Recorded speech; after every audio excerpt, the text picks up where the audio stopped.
One-handed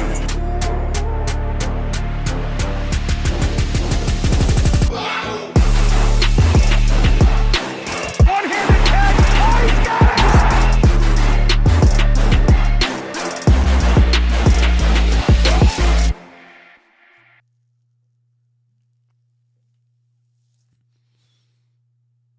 Oh, man, this sucks. I start way too many of these streams with, oh, man, this sucks. Boys and girls, welcome to the Call-In Show. If this is your first time here, from 8 o'clock to 10 o'clock, we'll be talking a little football, a little New York Jets, drama llama. Not all is well in Jetland.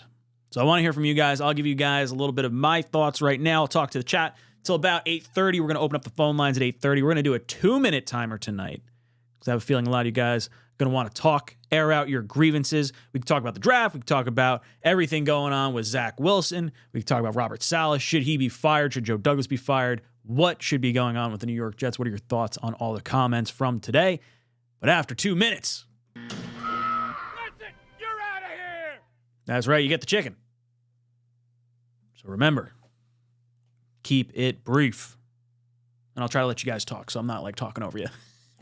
So I'll try to respond less, I think, since we're going a little bit shorter here. But yeah, okay, so let's dial back the timeline from earlier today. Let's see, I think I still have the Rossini tweet from before. Yes, here it is. So Deanna Rossini.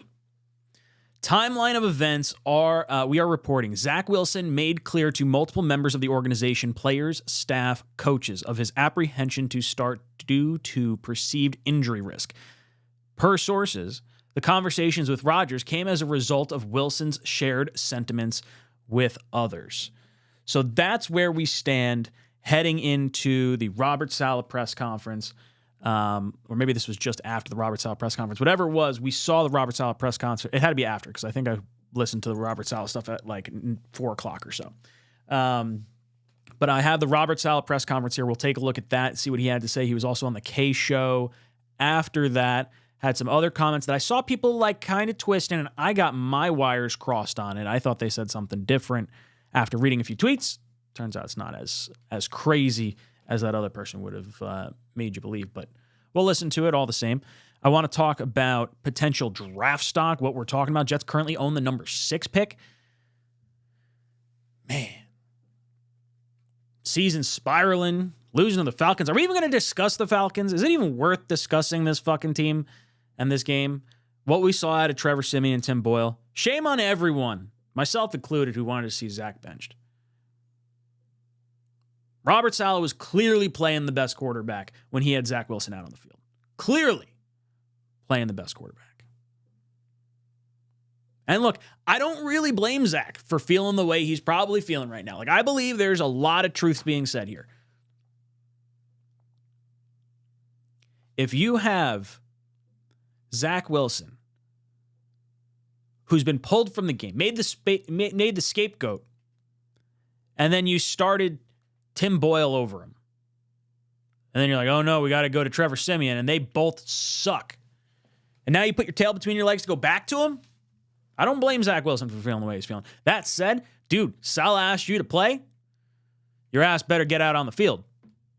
100%. You're not going to decline playing because otherwise your ass is out. Robert Saleh said just as much. If there was rumblings or if he heard or knew of Zach Wilson wanting to be done or not play, he would be cut and he wouldn't be on the team. That was the sentiment from Saleh. Now, I don't necessarily buy it. I think there's a little bit of tongue-in-cheek going on there. I think it's okay. You know, I shouldn't say tongue-in-cheek. Tongue-in-cheek is probably the wrong term on that. But I think Saleh knows that he's got to try and hold this all together. And I think there's a good shot he definitely knew what was said behind closed doors. And it got back to Aaron Rodgers. So whether someone had a conversation with Rodgers or Rodgers decided to take it upon himself, whatever it is, he had to call Zach to calm him down. And Zach went into Robert Saleh's office about a half hour prior to the meeting that he was supposed to go out onto, talk to the fans, the media and everything, and said, Zach wants to play. He's the best quarterback. He believes he's the best quarterback. And Saleh's like, well, I have to see. I don't know. I'm not naming a starter. I don't know. I get it from we got to hold the offense accountable. It's unacceptable what we're seeing. Like, this is almost a nod towards the defense. Like, hey, this is your little, I'm trying to hold them accountable right now. Zach should be starting. I think Zach will start this upcoming week. I think he is going to play against Houston. It's absolutely brutal. All our quarterbacks are garbage right now. Our offensive line, while maybe slightly better yesterday, or at least maybe average yesterday, still giving up big plays. You got Becton giving up a sack or at least a hit on Simeon from behind. You got Carter Warren giving up a play. Everyone's getting beat right now. It's a full team effort on offense as far as everything's concerned. Breece Hall can't get anything going because the offensive line is hot garbage. They're not opening up the holes he needs to get through. Garrett Wilson running wide open in the secondary. That makes it hard for me to blame Hackett. I mean, I still blame Hackett because I feel like everyone's bad in this offense right now. But it's hard to blame Hackett when you have guys running wide open. Quarterbacks should be seeing these players. So what do the Jets do? What's the game plan moving forward with Zach Wilson? What's the game plan with the draft? Let's shift that way. Because, man, we have been hearing so much about the Zach Wilson stuff. I need to take a little bit of a breather from it.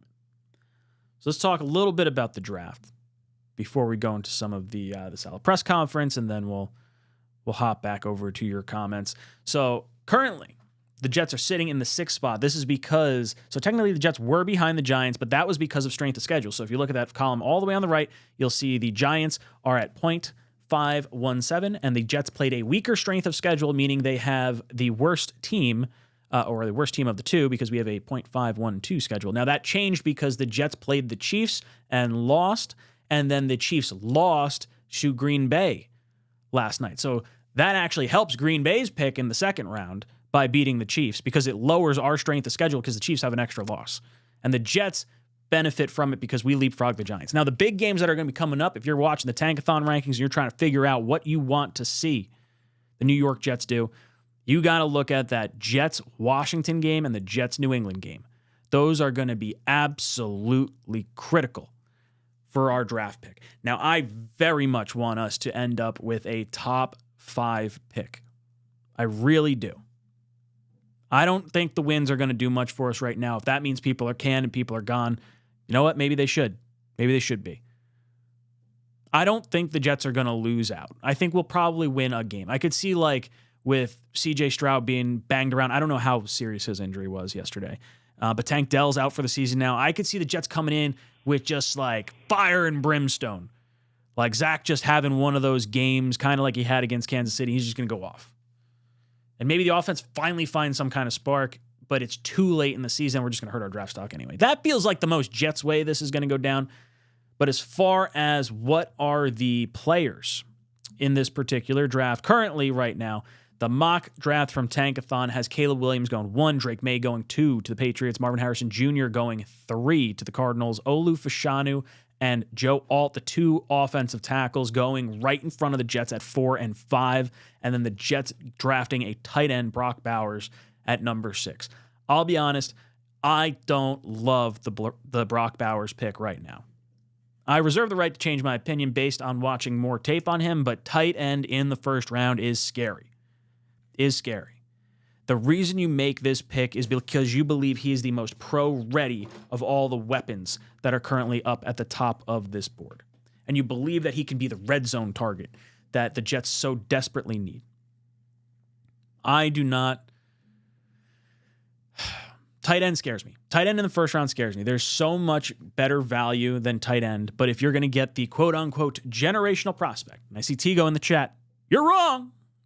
Brock is the second best player in the draft behind MHJ. I see you, Tigo. But I'm not there on Brock Bowers yet. For me, I think based on some of the tape that I've watched recently, I would rather trade down for someone that wants to jump the Bucks for a quarterback or something like that. See if we can bait someone into coming up. And I'd trade down, and if I want a weapon, Keon Coleman is a dog. Keon Coleman, I think, is my second favorite receiver in this draft. he would be something special. And could you imagine like the Jets decide to take a crack at his college quarterback in a later round? Let him sit behind Rodgers, and there's already that built-in Joe Burrow, Jamar Chase type chemistry. In a trade down scenario where you could pick up a tackle maybe a little bit later, second round, maybe pick up a second round, maybe pick up a 2025 first in a trade down. I don't know. I'm super into the whole trade down or offensive tackle or offensive weapon. I think it has to be something that can help us for the now and the immediacy. I really do. Really do.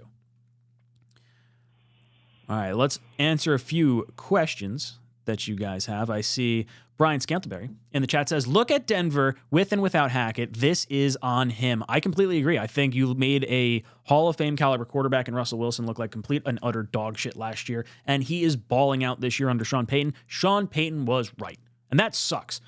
Because, like, honestly, from a personal perspective, like the personality that we got to see from Nathaniel Hackett seems like a really good dude.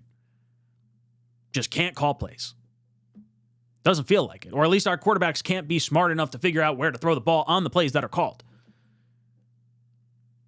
Everything sucks. Everything sucks. Forever Ron comes in. Thank you for the super chat. It says, thankful for the Knicks because this is a nightmare. When you're saying thank you for the Knicks, it makes me feel even worse. Like the Knicks are at least like, I don't know. It's funny because they've been so bad for the last like 20 years outside of like a few select years. And like, it's usually been hand in hand. Like, oh wow, Jets and Knicks are like miserable. And then like the Mets are miserable too. But now like the Knicks are like actually fun to watch. And the Mets actually have at least money coming in. And the Jets should have been exciting to watch this year. And we lost Aaron Rodgers the first game of the season. And now we had to put up with all the jamokes that Rodgers brought in. And we're like handcuffed with a pair of golden handcuffs. Because we got a great quarterback for next year. But we got all the goons that come with him. Dalvin Cook, I do not want to see you on the field again. Deactivate his ass. He caused 2 fumbles. 1, his own. And 2, that piss poor excuse for a block that got, what was it, Simeon? I think it was Simeon that got clocked on that one. And ball pops out. Absolutely terrible. You can't tell me Izzy Abanikanda can't figure out how to block better than that. Heck, put Ruckert back there as the H-back. Let him be the third down back. Someone has to be able to pick up a blitzing linebacker or a corner off the edge, and it's not Dalvin Cook. Not Dalvin Cook. People get me salty, getting mad. Paul says, get Caleb. I don't want Caleb. We're not going to get high enough to get Caleb, but I do not want Caleb. Nelson says, trade back and get Jordan Travis and a second-round pick for O-line or a receiver. So I would trade back. I don't think Jordan Davis is going to go in the first round. I think he's going to fall a bit. I think you'll see him go in like the 3rd or 4th round. If the Jets wanted to pull the trigger on him in the 3rd round, green light. I'm good with it. I love the idea of trading down, getting Keon Coleman and drafting an offensive tackle maybe in the 2nd round. Or maybe you flip that mentality depending on where you value the quarterback versus where you value the tackle. I feel like the quarterback in the 3rd round feels a little more attractive to me. But you got to get an offensive lineman, you got to get a receiver in this draft. And I would argue you got to do the same thing in free agency. Load this cupboard. Load this cupboard. Logan says, let's get Harrison. We got to get in the top 3 for that, I think. I don't think he's going to fall below 4. And I don't see the Jets quite making it up to 3. That feels like a stretch. Jonathan. Jets, Jets. Let's have him go. Thank you so much for popping in, dude.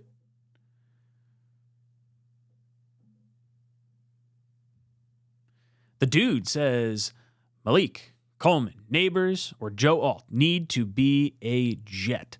So I'd have to watch more Neighbors. Neighbors, just from like a size profile, is one that I don't necessarily want. But if you can get a red zone target like a Mike Evans in free agency and you want to go with the Neighbors in the draft, I'm fine with that. I think you got to get someone big body. That's sort of why I'm steering more towards Keon Coleman. I feel like his size and freak athletic ability could balance out well with a Garrett Wilson and then an inevitable Devontae Adams if there's some type of move like that. Which I'll be honest, do not want Devontae Adams.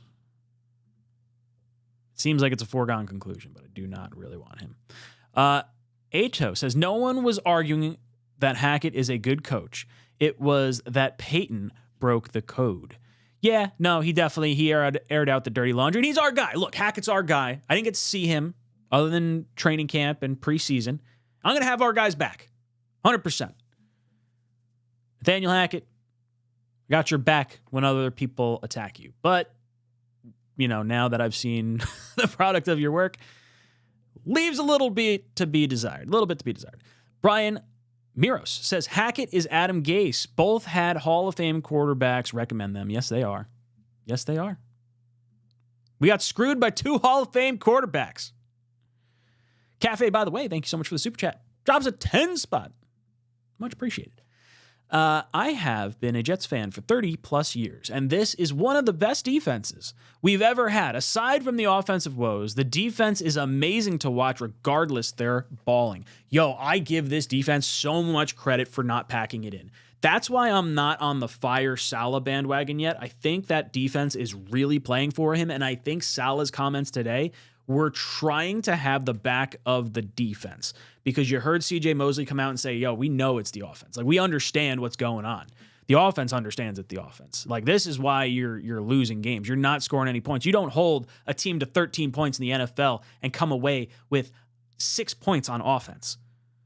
Forget the safety that Ashton Davis and Quentin Williams caused, which is an insane stat. We have three safeties in the first quarter of games this season. That's more than offensive touchdowns in the first quarter of this season. They had a stat, Aaron Donald got a safety yesterday at the end of the Rams game. It was their first safety in 45 games. 45 games. The Jets have 3 this year. That's unreal. This defense is legit, is insane. Ah, man, dude, it sucks. It really sucks. Joshua comes in. Joshua says, would rather have Boyd and Harrison Jr. with Wilson. I would love to have Marvin Harrison Jr. I don't know if we're going to be able to get up that high to get him. I think you're going to have to be in the top 3, but I do like Tyler Boyd a lot. If you want to bring in Boyd as your wide receiver you bring in free agency, I think he is a very high upside number 3, but I would stock the cupboard with elite guys. If you could get a Mike Evans, if you can get a T. Higgins. Heck, you want to get T. Higgins? You want to turn around and just use a first-round pick and get the best friggin' wide receiver or tight end you want to talk about in the draft too, and get an offensive lineman in a trade? Stock the cupboard. What I'm saying is bring everyone in. Charles, I see you calling. I'll get to you in 10 minutes, so you can hang up now if you'd like, or you can sit there. Either way, doesn't bother me. Mercy Fate comes in with super chat, says, hire offensive coordinator Hackett to quarterback coach for Aaron Rodgers, trade down for Penix. So Penix is an exciting quarterback. I liked watching him against Oregon this past Friday. His injury history does leave me concerned. The quarterbacks in this class that I really feel like I'd prefer, if you were to take one in the first round, would be Jaden Daniels, 6'4", going to be an elite, fast type of prospect.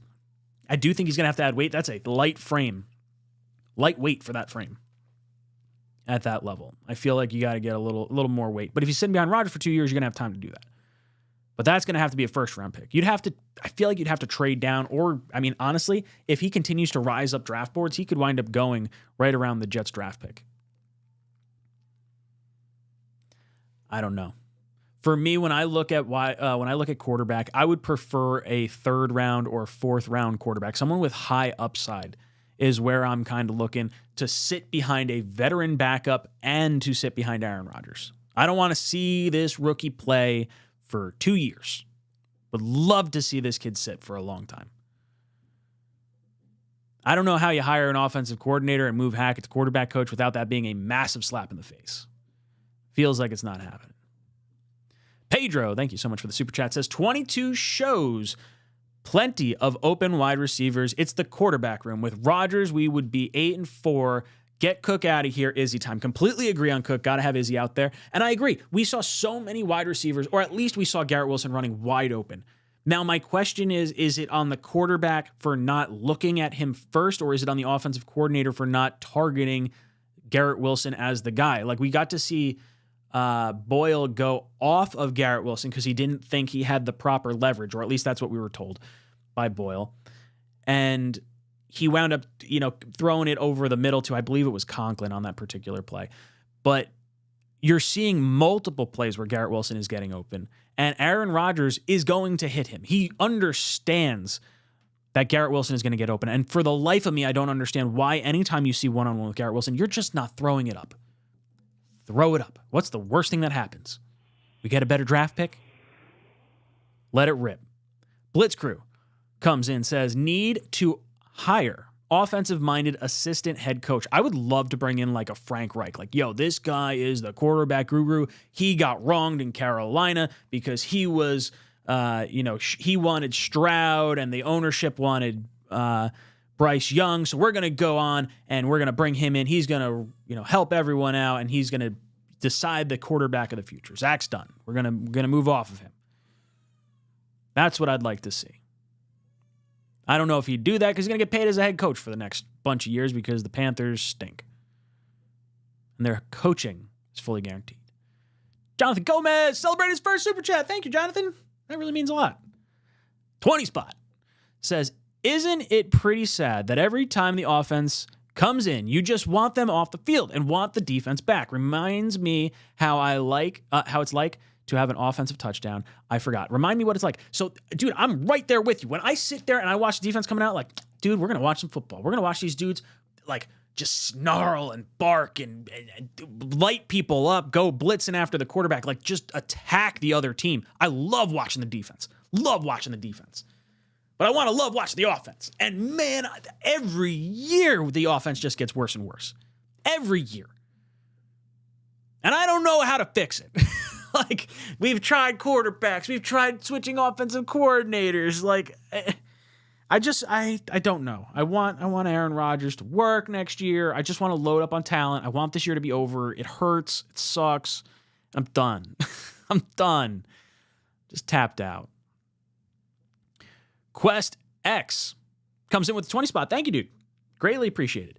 Says, first off, happy holidays. Secondly, I don't think Zach fans realize if this report is true, how bad this is for the future of the NFL. After the benching, his career was in question. After this, it's on life support. I completely agree with you, Quest. I think the Jets probably did Zach a solid by saying, hey, we're going to say you came to us, or maybe you did come to us, or whatever, and we're going to pretend we didn't know about this. And you're going to, say you want to play. And this is the best thing for us. It's the best thing for you. It's the best thing for your trade value, because maybe the Jets can look like some incompetent fucking organization and at the very least put up, some type of trade value. Because I guarantee Zach Wilson is going to be a sought-after backup this offseason. Someone's going to give this kid a chance because of our incompetence. And we are going to look like fools if they can figure it out. Going to be absolutely brutal. Absolutely brutal. I completely agree. If he said, I do not want to play, he should be off the team. That's bad. That's not good. I don't blame him for it, but you can't have it. Cannot have it. Mike comes in with super chat. Thank you, Mike. Mike says, this has been so depressing. I honestly fire Joe, Salah, and Hackett and move on. By the way, hope you and the kids are good. Thank you. Appreciate that, Mike. Kids are doing well. I heard one of them crying in the background, so I probably should have hopped off for a brief moment there, but it sounds like they're all under control now. But as far as firing Joe, Salah, and Hackett, look, if that's what has to happen, I get it at this point, but I don't necessarily blame Salah right now, and I think he's going to be a better head coach than anyone we're going to get in here currently. Unless you're like saying, okay, look, we just got to move on to Ulbrich because we have to get rid of Salah. I'm not sure that's necessarily the move either. It could be, and I'm not backing Robert Salah at all. If they want to can him, I'm okay with it. I'm okay if anyone loses their job based on how this season has gone. I don't think it's going to happen. I don't think it's likely. I think they are absolutely going to live to fight another year, and I think Zach's going to be made the scapegoat at the end of the season, and he'll be gone. That's what I see happening. I see Armani AD came in with a super chat. I appreciate you, dude. I don't see a comment associated with it as I scroll down. So I appreciate it all the same. Blitz Crew comes in with Super Chat. Blitzkrieg says, assistant head coach might be a great move for Reich. He needs a better foundation for another shot at head coaching, while collecting that salary might be discounted. Well, the Jets could, in theory, pay him minimum, and then the Panthers are paying him like a head coach already. And if there's offset language on his contract, then the Jets would just be helping pay back the Panthers. So it would be to his benefit if he kind of wants to spite the Panthers to accept another job, or he can sit home and just get paid the same amount. Like that's what's going to be tough about Reich. Is like if he's like, yo, I am done. I do not want to touch that Jets situation. I could get paid like a head coach and just not do the head coach stuff. I'll decide on coaching some other time. Ah, man, I would love to see Reich here. I really would. Get us anyone that can develop a quarterback. Forever Ron says, maybe kids are watching Jets-Falcons highlights. That's probably what's going on. They're crying. They're sobbing right now because they're having nightmares of having to watch god-awful offense the rest of this year. That's what it is. They should be looking forward to the holiday season, and instead, they get a big old lump of coal on every Sunday from this goddamn forsaken franchise. That's what happens. Really frustrating. All right, boys and girls, we are going to go to the phones. So if you would like to call in, you can scan the QR code right here, or you can click the link that's going to keep popping up in the live chat. Either way, you can call in and you'll get 2 minutes on the clock. After 2 minutes, you're going to get ejected. Now, I do want to do a giveaway. We're going to do a giveaway at the end of the stream. So 10 o'clock, we're going to have a little thing going on. But if you guys don't know, I am going to be hosting a new show over on the Roundtable Sports channel. It's pinned in the live chat. If you guys would do me a favor, head over there, click the subscribe button, and then like the video and say, Jets Talk sent you over there. It's going to be a lot of fun. I'm really looking forward to all this. It's going to be a game show. So it's going to be similar to an Around the Horn style show where there's going to be 3 rounds. There's going to be eliminations. There's going to be a bunch of your favorite content creators on there, not just Jet stuff, not just AFC East stuff. It's going to be a whole bunch of guys from a whole bunch of different teams. It's going to be a full-time NFL show every Monday, 1 p.m., so you can listen to it on your way home. Pretty cool. It's going to be fun. I'm really looking forward to it because I think it's going to. I think I'm going to have some fun. I get to have my full fingerprints on all this. I do have the logo. Let me pull up the logo for you guys because this is actually pretty cool. Just had this made. Bam. The show is called 3 and Out. 3 and Out. 3 categories or 3 rounds. There's going to be a fan component to it.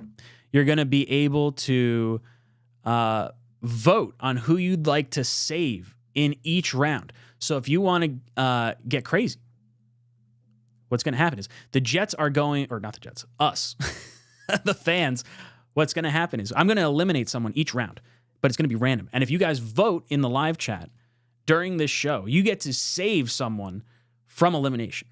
So I think it's going to be kind of fun. I think it's going to be a good time. It's a big step for me, big step for the round table. And if you click on that video that's pinned in the live chat, comment Jets Talk sent you there, you'll get qualified for our t-shirt or jersey giveaway at the end of this stream. End of the stream.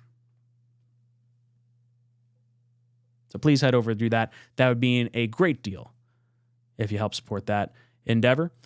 Before we hop over to the phones, I see Sky C in the chat. Sky C drops in the super chat, says, hey, Ryan, if Ulbrich gets head coaching job, does our defense stay solid? I would think so. I would hope he would be in control of the defensive side. Now, obviously, he'd have to oversee the entirety of the team, being that he would be the head coach.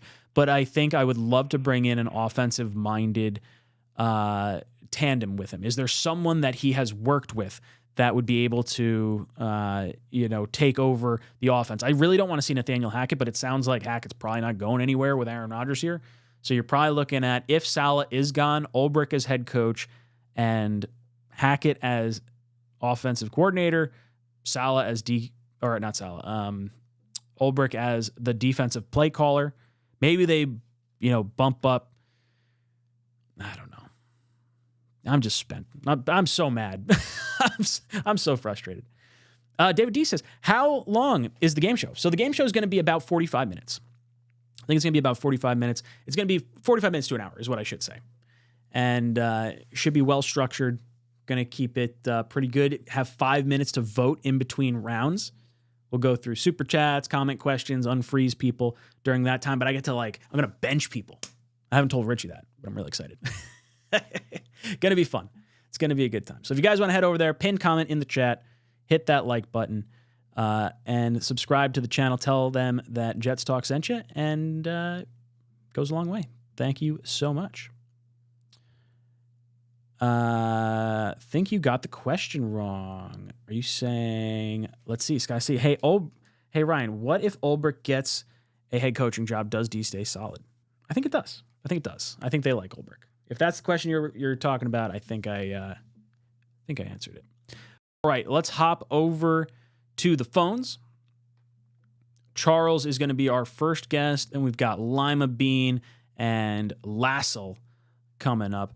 So let's head over to Charles first. How you doing today, brother? I'm doing good, Ryan. I was on the Jake Gasman show not too long ago, and things got pretty interesting. Oh, yeah? Plus, yeah, Gator's now one of my subscribers. He is or is not? He is. Gator's a good dude. I like Gator. Yeah, I remember when he called in. He was in the shower. That was pretty funny. Nah. He's so fun little fact for all you guys in the live chat right now. Gator made us a new intro for the Talking Jets show for tomorrow. It's going to debut, so top secret. That's great. I'm pumped. Some guy called me Seth Rogen. That's I don't know if I should take that as a compliment or not. Sorry, that's not true at all. I don't buy that for a second, but that makes me smile. That is fun. It does make me smile too. Anyway, yeah, this has been a disgrace of a season. This has been minus 2015, the umpteenth season where I felt so pissed off and disgusted. Mm-hmm. 2015, I was happy. We had a freaking top 5, top 10 offense. We had a good defense. We were all right on special teams. But this year, we got a good defense, good special teams, but a shit offense. What the hell, man? And I agree with some people saying, I'd rather watch the defense than the offense. When I watch a football game, I'm here to watch both. I don't discriminate. It's like living white meat and dark meat. I don't discriminate. They're both delicious. Exactly, even though my brother prefers white meat, but that's another story. Oof, that dark meat's so nice and juicy. Oh, it is, man. It's delicious. Anyway, obviously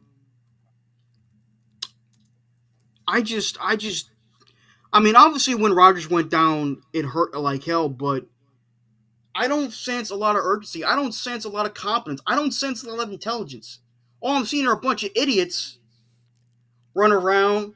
The Dalvin Cook doesn't know how to block. Carter Williams oh, who's this asshole running by me? Oh, give me a break. Sorry, Charles. You're out of here. You're out of here. I don't think Dalvin Cook knows how to block. So I greatly disagree with you on that. All right, let's head over to Lima. Lima Bean, how you doing today, dude? I don't know. That dark meat, white meat thing kind of made me laugh a little bit. I was trying not to make the comment, but yep. It just reminded me of a movie. You remember with Terry Crews, when he goes out to dinner? With, Are you talking about White Chicks? Yeah. Oh, yeah, yep. Great movie. But I don't even know what to make of the debacle today, what's going on with Zach, if he said he didn't want to play or not play. I don't know. At this point, I can't. Until more information, I don't want to jump on one bandwagon or the other, because for all I can know, this could have been blown up out of nothing. Because every day I wake up I don't feel like going to work today, but that's just like a passing by comment. Or is it like he actually says oh fuck no, I'm not playing for this team anymore, or was something completely taken out of context? I have just no idea where this is coming from, because Saleh refuted it hard, But we don't know what he said to who. So I just want to go with we need an offense, man. I've been thinking about this since Rex Ryan years. It's just we've been so defensive focused for the longest time. God, it just makes me irritated. Like going back to just remembering hearing John Morton. We fired John Morton because he was too exciting. Think about that. Dude, I love John Morton. John Morton with Yeah. Josh McCown was the best offense that I've seen the And Jets both run, fired maybe him. like ever. Like honestly, Yeah. like one of the best Yeah, and offenses that I've. we fired him after one season because Bowles wanted a conservative running offense. Like, who runs that shit anymore? Insane, absolutely Oh insane. my John Morton God, deserved it's to just be an offensive coordinator here for much longer. I think we would have yeah. had I far mean, more imagine. success. I mean, I don't know if Sam Darnold would have done anything anyway, but imagine him with him. You know, like it's just We may not have I done don't. anything with Sam Darnold, but at the very least, John Morton got more productivity out I of a just bad we roster than anyone else that we've seen. Yeah, man. I don't know, man. It just I don't know what we can do. I'll give Robert Saleh this. At least he doesn't have a propensity to play old uber conservative. He just doesn't have the horses in the barn to run an offense because they suck. The quarterbacks suck. Just we don't have anything. Dude, we got to Dude, I draft offense completely and agree. free agents No offense, horses in the man. stable. What's Salah gonna do? How, like, what do you think? How do you think Zach starts this week? Yeah, as much as it pains me to say this, I'd rather see Zach start than anyone else. At least he could throw it 30 feet. Like, I don't know, man. Just like Tim Boyle throws it to the other guy because he just doesn't know better. Like, just he's that guy. Like, I can't see Tim Boyle. So I'd rather see Trevor Simeon than Tim Boyle. Like, I don't know. I mean, he makes me miss Joe Flacco.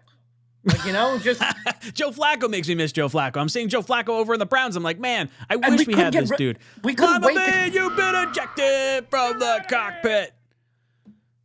Do not pass go. Do not collect $200. Thank you so much for coming in. We've got Pedro dropping in, says McCown as offensive coordinator. That'd be cool. He's out in Carolina. Got canned after Reich got the boot. Bring in the whole offensive staff. I love me some McCown. Uncle Josh. I would hope there's still some mutual feelings for him and the Jets, even though the Jets moved off of Sam Darnold and there's no like negative feelings there because I know they were pretty close. I would love to see McCown come back. Heck, anyone with some offensive knowledge would be very nice. Let's head over to Laisel. Laisel coming in. How you doing, brother? I'm doing good. Sorry that I wish you could have gotten off the TV screen, but I don't have a camera on my That setup. is all so, right. Don't you worry. So it is what it is. Um, but I'm right now. I'm looking at the draft, man. I know it sucks. We're in this state of mind. I'm looking at the draft and because here's the thing. Understand that everyone. I don't want Robert Saleh to get fired. To be Okay. completely honest, I love his defense. I love his defense and stuff. Mm-hmm. But if it gets to, we have a chance to get the first overall pick bad. What else is there to do? I don't think we're going to get the first overall pick. I think we could really like. I think this defense is too good to get the first pick. I mean, if it happened, I don't know how you keep people. That's real tough. Like I understand that people are like, oh, we need to keep Aaron Rodgers, but if we literally get the chance of getting the first overall pick, we'd be like, bro, we went from one quarterback away from now getting close to getting the first overall pick. Now, do you think that's stupid? Is there someone, like, let's say it's not a quarterback. Is there a player you're kind of identifying that you'd like to see the Jets go after? Oh, definitely Marvin Harrison Jr. Get the elite weapon. Especially because he's friends with Garrett Wilson. He's friends with Garrett Wilson, so, like, you bring in someone that Garrett Wilson has a great relationship with, you kind of get him to be like, see, you got your friend here. Let's try to mend the relationship a little bit with the rookies tiny bit. But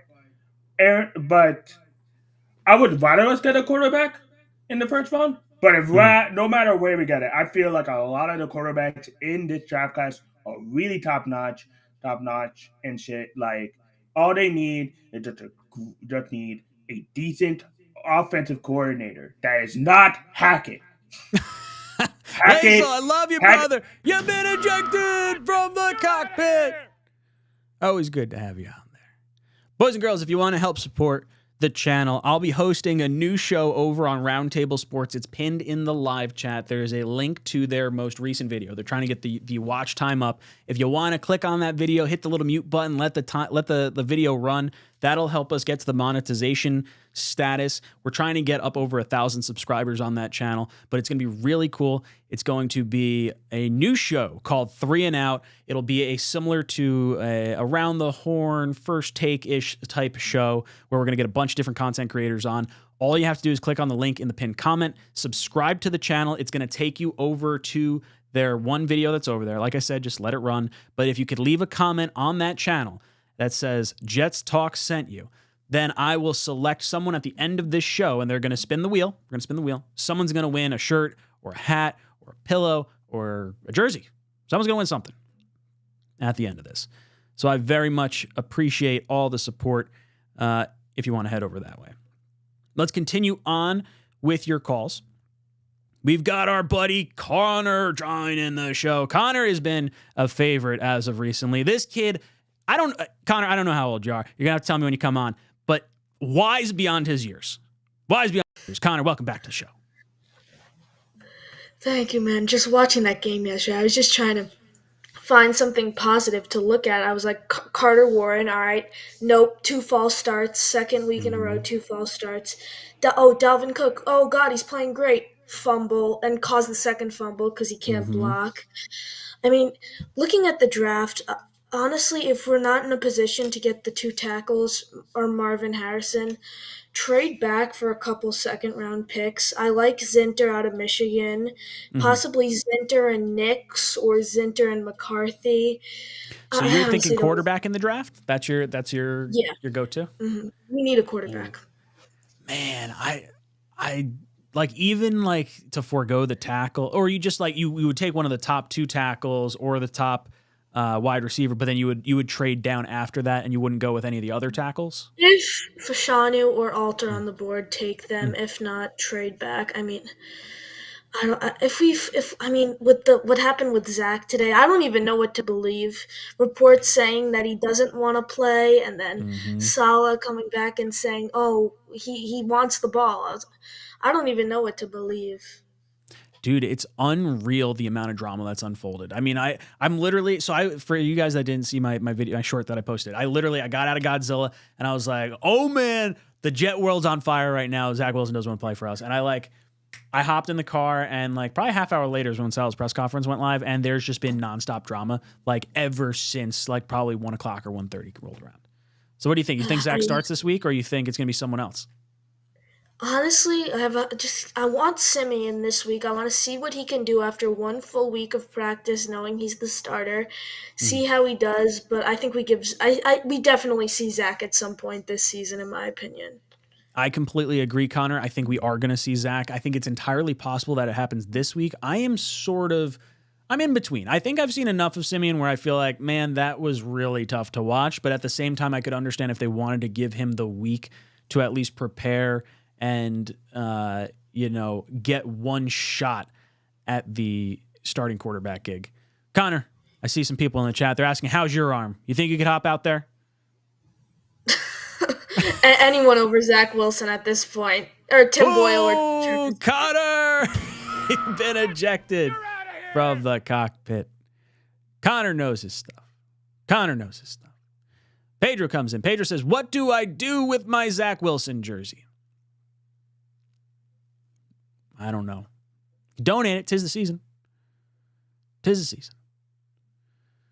Boys and girls, please, if you would be so kind, click the like button here, but also click on the comment in the live chat. Head over to Roundtable Sports. I'll be hosting a show over there on Mondays moving forward. We're trying to get up over 1,000 subscribers and get a little bit of watch time. So if you click on that link, comment on the video that it takes you to, that Jets Talk sent you there, and then it'll help, obviously with the watch time, but then also just shows that this channel, the support we have over here is something we can push to over there, and hopefully it winds up being successful. And I'd love you guys to help us out. It's going to wind up being a really fun show. Like I said, 3 and Out, and it's going to be a lot of fun. Lots of fun. All right. We're going to go over to Carson. Carson, how you doing tonight, brother? What's going on, Ryan? I'm just watching the Jags game. No, so something I wanted to talk about earlier, or the last couple of days we've been talking about is, or Hmm. even what Tankathon has projected is Brock Bowers to the Jets 7, and Hmm. something to think about, kind of just blows under the wind here, or blew by, but with the wind. One Jets drive. Joe Douglas had McDonald and Michael Mayer as the two top prospects at 15. Now, obviously, Michael Mayer is not Brock Bowers. Okay, That's so fair. and a 15-7 is quite a large jump, but Hmm. this regime does value tight end, and Sure. they wouldn't even consider Mayer at 15. Not in my belief. If he wasn't worth it at 15, that's why I think Brock Bowers is becoming more prominent by the day. Hmm. But I wanted to get your opinion actually on something we've been discussing over the last couple days. Something just to think about. Hmm. A 1A, 1B scenario question. All right. To the last caller's point, because he knows his football, He does. he's a Connor's smart good. one. Yeah, I know he knows his stuff. Um, would you rather have Mac Jones or Zach Wilson right now? Zach Wilson. I think Mac Jones is a bad quarterback. He's had more success than Zach Wilson, so it's Okay. like it sounds kind of idiotic for me to say that, but absolutely Zach Wilson. And then my second question with the Mac Jones question, I was thinking about what we've been discussing about Jaden Daniels the last couple of days and how Hmm. he could light up the combine Hmm. and if he wins the Heisman, that's going to even boost his stock even higher. Kind of want to get your oversight on May, Williams, and Daniels, and just for the viewership, where do you think the Jets are going to look in the draft if we fall in the top 5? What we've been discussing over the last couple of days. Ooh, okay. So boom, I'm going to eject you, but I'm going to talk about exactly what you brought up. So Carson, talking about where I stand on the quarterback situation. Why did my chicken not go away? Where's my chicken? There we go. There's our chicken. Screaming at me right now. So Carson wants to know what is my take on the quarterback. So I think Williams and Mayer both gone before the Jets. I don't think we're going to get a top 3 pick. I think we're going to end up picking at, I've been saying 7, but maybe we wind up at like 5. I would love to get a top 5 pick. 5 would be awesome. I think what's going to happen is those top 2, May and Williams, will be off the board. I think Jaden Daniels has a shit ton of upside. If the Jets were like, hey, that's the guy, it's a scary roll of the dice, but man, that kid's talented. I don't want to go quarterback. I don't think it's the move early in this draft. I would like to take a quarterback. I would reserve that for, me. I don't think I would want to even do it in a trade down in the first round necessarily, but I would like to pick one up in the second, third, or fourth round if you can somehow acquire some picks. I said it earlier in the stream. I like the 2 tackles, Olu Fashanu and Joe Alt. I also like Marvin Harrison Jr. Outside of that, I might be more in on the Keon Coleman stuff for right now. I understand what Carson's talking about with Brock Bowers because the Jets had Mike Mayer, tight end, Notre Dame, high on their list right behind Will McDonald in the first round last year. If the Jets documentary stuff is to be believed, then could Bowers in the top end of the top 10 with a generational tag on his name, could that be enough to have the Jets pull the trigger on him? Maybe they're not likely to go with a wide receiver. Maybe they see wide receiver as Devontae Adams, that's it. And then they want to get the tight end, and you just keep adding plethoras, like just a plethora of weapons. I could totally see that. Brian comes in. Brian says, Aaron will be your downfall. Trade him away, cut bait, build through the draft. He and his buddies were a failed experiment. We don't even know if it was a failed experiment because we never had the opportunity to see it. That's what's so frustrating is it feels like we had our season fucking stolen from us. And I'm really mad about it because it hurts. I knew we were going to see competent offense this year, and Aaron Rodgers goes down in the first game of the season. I understand. Like, if you want to move off Rodgers, if someone wants to trade for him and you want to, rip the Band-Aid off and just go with a whole new regime right now, I want to see Rodgers as a Jet. Like, I don't want this to go down as one of those, the Jets, you guys suck. No, I want this to work out. I want Rodgers to be here for the next 2 years. I understand the sentiment. I don't think you're going to get anything for Rodgers. I don't think Rodgers really wants to go anywhere. I'm sure he's got no trade clause in his contract anyway. He wants to be in New York. He wanted to be here. Like, he endeared himself to the fans. He's trying to come back from an Achilles injury in a historic fashion. I want Rodgers here. I want to see what could have been. I see where you're coming from, Brian.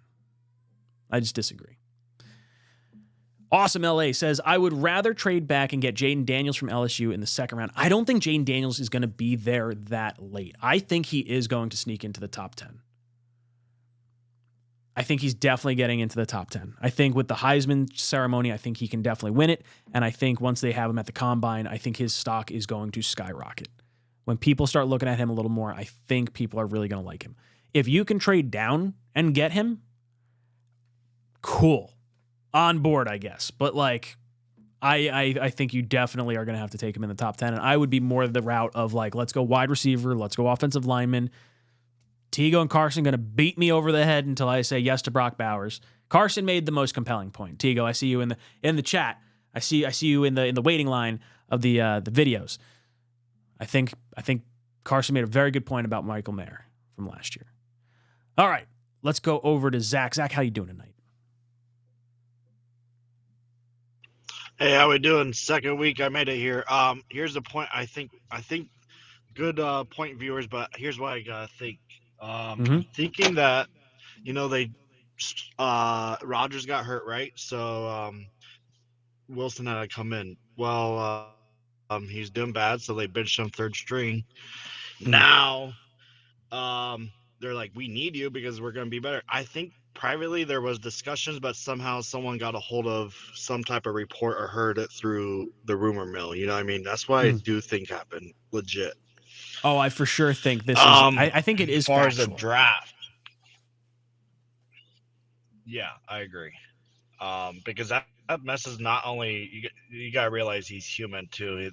He's gonna. I would burst out. I would be kind of pissed. Like, oh, you don't need me now. You need me. You know what I mean?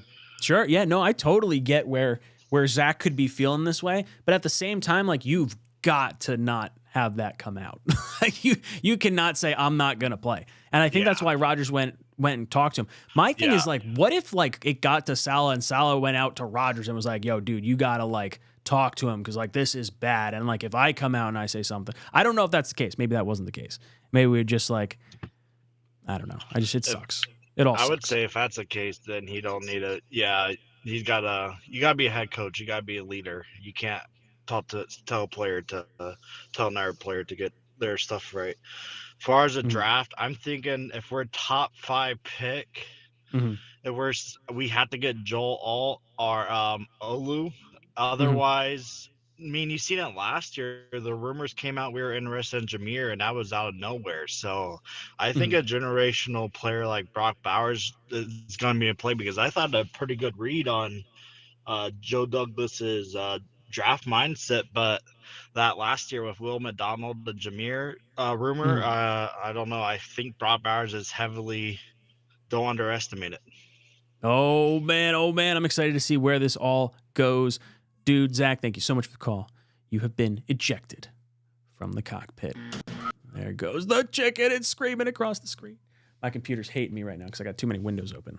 Let's see if I can shut down some of the stuff going on.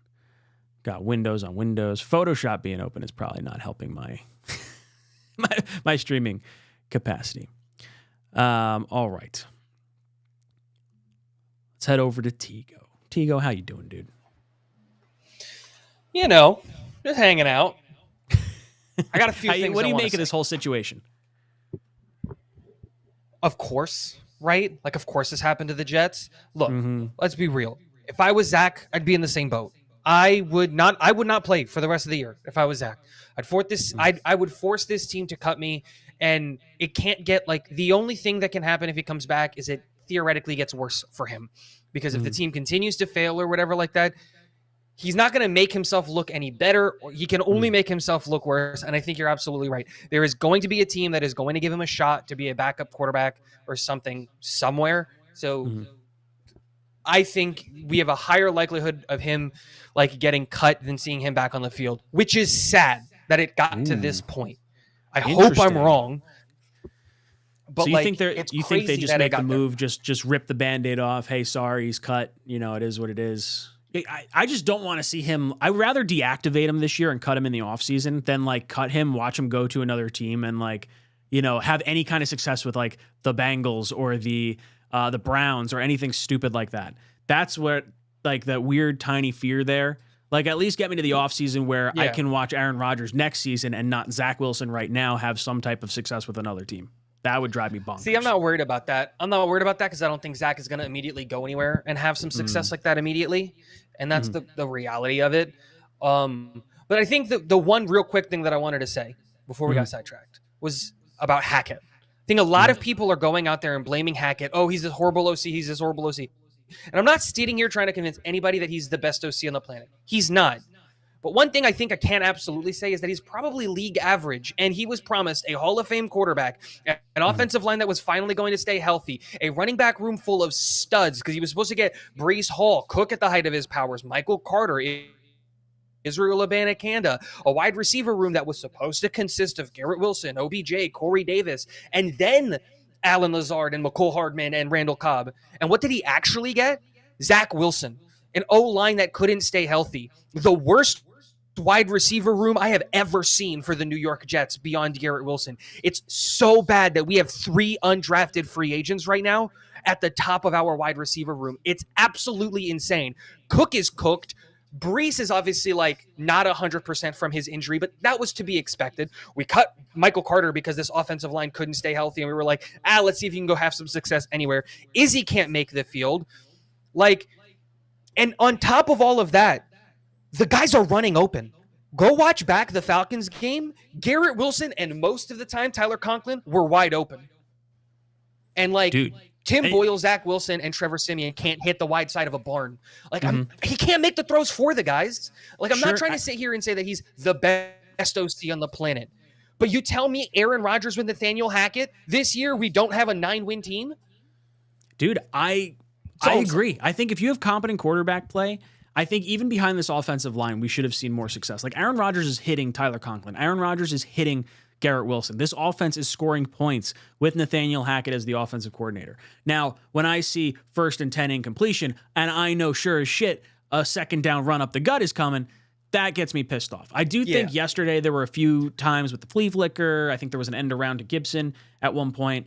Like, there was a little more creativity in his book trying to get the offense going. But I just it blows my mind that every single quarterback with him is that bad. It's a damning indictment on Joe Douglas. Yeah. Tigo, any last words? I think ultimately that's where all the blame goes back to, is Joe Douglas, is his failure to build this roster to sustain, first of all, an injury at the at the quarterback position, which again, that's a little bit of a, we'll see, because I get not getting a backup. I understand that aspect, but a failure to build around the rest of the roster, to have the running back room be as bad as it is besides Breece, to have a wide receiver room as bad it is behind Garrett Wilson. It's just, I don't know of any offensive coordinator that's going to go win games with this team the way that it's built right now. That isn't named Kyle Shanahan, Andy Reid, or Sean McVay. And would you try to Hackett's add an offensive coach in any capacity, or does someone have to get fired, or is it just hey, we're just running it back, nothing changes, and the fans don't get the blood that they're hoping for? Or is Zach just kind of the sacrificial lamb? I think Zach's going to end up being the sacrificial lamb. I think I agree with you. If you can bring it in Reich to be a senior offensive assistant, that would be a really good move, because Reich does fundamentally understand offense, and getting fired in Indianapolis was a whole different thing, and then Carolina's probably one of the worst ran organizations in the NFL with Tepper meddling. I can't say the Jets are that far behind, because I'm pretty sure Zach Wilson being on this team this year is because of Woody. But yeah. Tigo, I love you, brother. I will talk to you in the chat. Boom! You have been ejected. Almost. When the chicken decides he wants to come across the screen.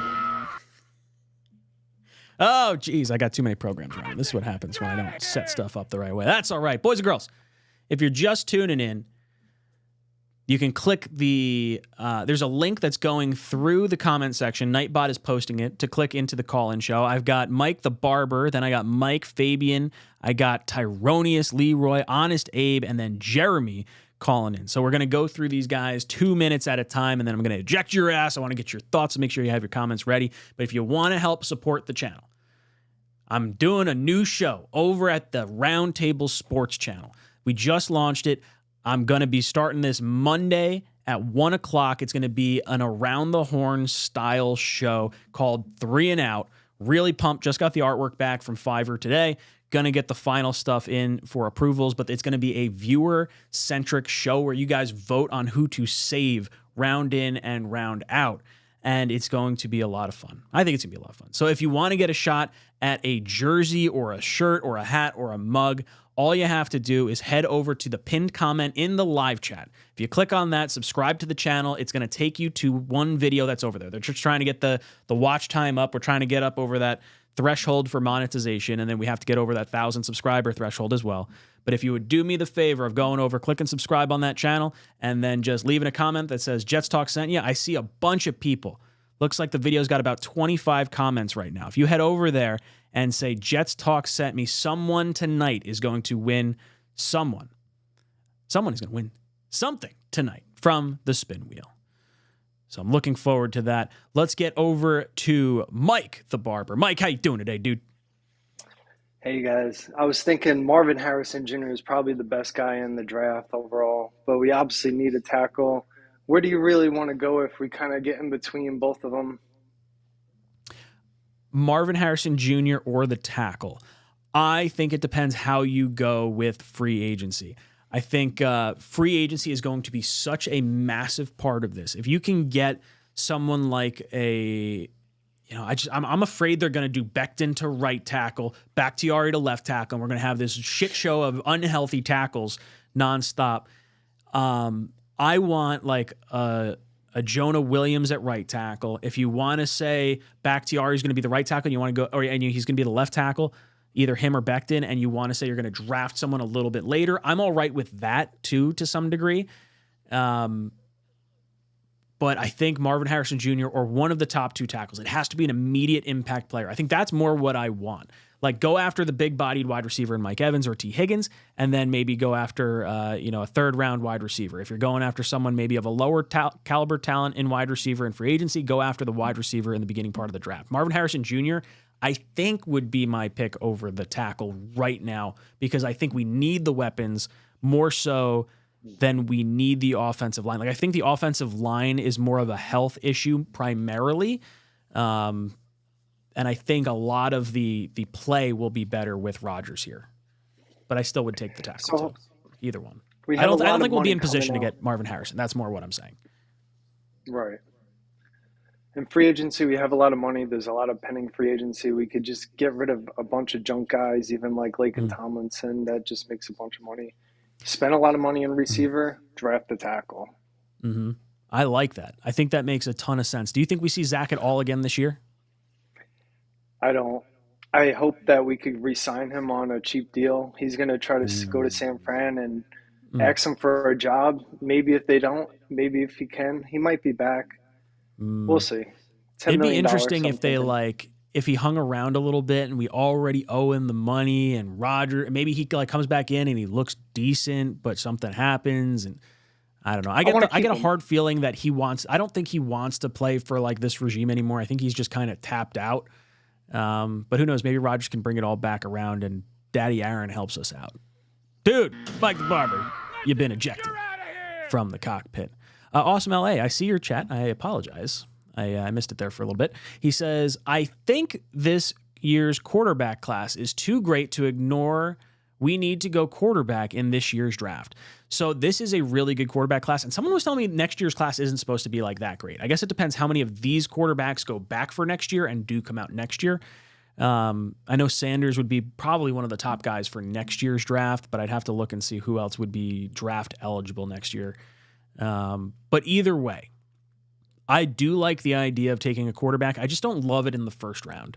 Like, I think you want immediate impact player this year. Offensive line is kind of where I would like to go. I don't think we're going to be in position to get Marvin Harrison Jr. I would be a little surprised at that. But if they see a bunch of offensive linemen that they like and they can trade down and pick up like a Keon Coleman because, they want to go that route, maybe Brock Bowers is the way to go, and it's the elite tight end out of Georgia. Going to be really interesting to see where this team goes in this draft. Going to be a lot of discussion this offseason. Brian comes in and says, no Rodgers. Green Bay equals playoffs with first and second year offense, beat up offensive line. We are doing something wrong. I still think it's Nathaniel Hackett, and I think it's our injuries. Like, I can't make heads or tails of it. I don't know if Sal is really like the guy that would fix the offense. I feel like that has to fall on Hackett. It has to fall on the players. And it's penalties, it's sloppiness, which I guess would fall on Salah for not being disciplined. I think once we lost Rodgers, it just absolutely crushed the morale of this team. And I think that's part of what we're seeing this year. All right, let's go over to Mike. Mike, how you doing, brother? Hey, boss, I'm back again. For all the Joe Douglas defenders, I'd say 27 and 54, something like that, right? Like, when do we stop with the mediocrity? Like, he brings in all these great players. Where's the product? Where's the wins? Where's the talent actually playing? But that's not really what I'm here to talk about. With the people defending Nathaniel Hackett, how many times have we done with offensive coordinators where they take players but they don't build them to our scheme, or they don't build around the players? So you got Zach Wilson, but you don't do any motion. You do no play action. You're like allergic to play action. Like, oh my God, throwing it on first down, that's a disease. We can't do that. Scoring points, impossible. But it's just like we don't use these guys properly. We couldn't get McCole Hardman on the field, but we need receivers. Does that make sense to anyone? Can someone explain that scheme to me? We have Xavier Gibson, who had an okay game. You use him on the end around, but the only two trick plays that he does to spice up the offense is an end around and a flea flicker. We've seen it twice in 2 games now. It's not that new. The offense is too predictable. The offensive line is too bad. You can't hide anything. It's just like, when does the mediocrity stop? When do we just say, enough is enough with the bad play calling, the bad offense? Just someone needs to take accountability for this. You have to run it back because that's what they're going to do. It should be a playoff mandate. If it's not playoff, if you don't make the playoffs, you're all gone. I think that's fair to do, because after next year, Rodgers is probably going to retire, and where are we going to be? In the exact same boat we're in this year. Also, for everyone, I think we should trade down. If we get to like 7 and get Bowers and get some more picks, that's a good idea. But you got two tackles, Dwayne Brown and Becton, and you decided to do when Rodgers got hurt, you did a cut block with 2 350-pound guys. Does that make sense to anyone? Oh, Rodgers held the ball for too long. Why is that play even in our playbook, to have 2 of the fattest fucks dive on the ground? Explain that to me. Like, I'm sorry, but that's not that's a stupid play call. That's terrible. It pisses me off so much with that stuff. That's where I get mad. Like, yes, we have some talent. Yes, a ton of injuries. But the play calling went against everything these guys were supposed to be schemed to do. And that's stupid on Hackett. And Russell Wilson's playing a lot better without him. So what else do you need to see? Dude, I'm there on Nathaniel Hackett. It really frustrates me because I think that's the consistent that you see across the whole thing. Like, last year, we got to see multiple quarterbacks have great seasons. This year, we got to see every quarterback have bad seasons. And then you get to see, Russell Wilson, to your point and to your credit, is playing phenomenal under Sean Payton when he looked like utter trash under Nathaniel Hackett. And I think you're right. I think the predictability of the play calling, I've said it a bunch of times, when you get an incompletion on first down, it's sure as shit going to be a run up the gut on 2nd and 10. Every time. And it's Dalvin. And they put down, and then before they had Michael Carter, and they're going to throw it, and then he drops the pass, and we're like, and now he finally does good in Arizona. Happy for the guy, but like, come on, he wasn't doing anything for us when we gave him the chances that he had anyway. Dude, you're getting some good compliments in the chat. You're a good-looking dude. They're saying, I love this guy in Man of Steel. Dude! Can't even see the chat. No, I'm just sick. I'm sick of this team. Someone needs to get cut for this. Like, I'm talking to coaches. Someone needs to take the fall. You can't run it back entirely and say this was acceptable. Move Hackett, do something. But if you bring out the same thing like next year, you're just saying we're completely okay with being mediocre. Because one last thing, please hear me out here. How fast did Houston rebuild? How fast did Detroit rebuild? How fast did Green Bay just turn it around? How fast did Seahawks turn it around? How fast did these teams go from being in our position to being mediocre or better? And Detroit 3 years, almost the same time, and they were 8-3, and we're what, dog shit? Like, come on, guys. Oh, it kills me when you see Houston use their number 2 overall pick on a quarterback they didn't even want. They wanted Bryce Young. They lucked into it. They turned their whole fucking season around.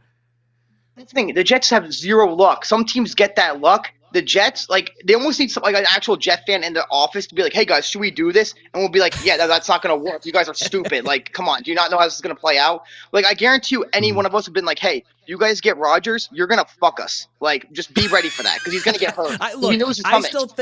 I still think Rodgers was the right move. The wrong move was not getting the backup quarterback and just, like, it just, I see what they were trying to do. Age of 40. Dude, I think I like the swing. I like the home run swing. I think you went out to get the best quarterback for your strong defense, and a guy that's always healthy, he got fucking hurt.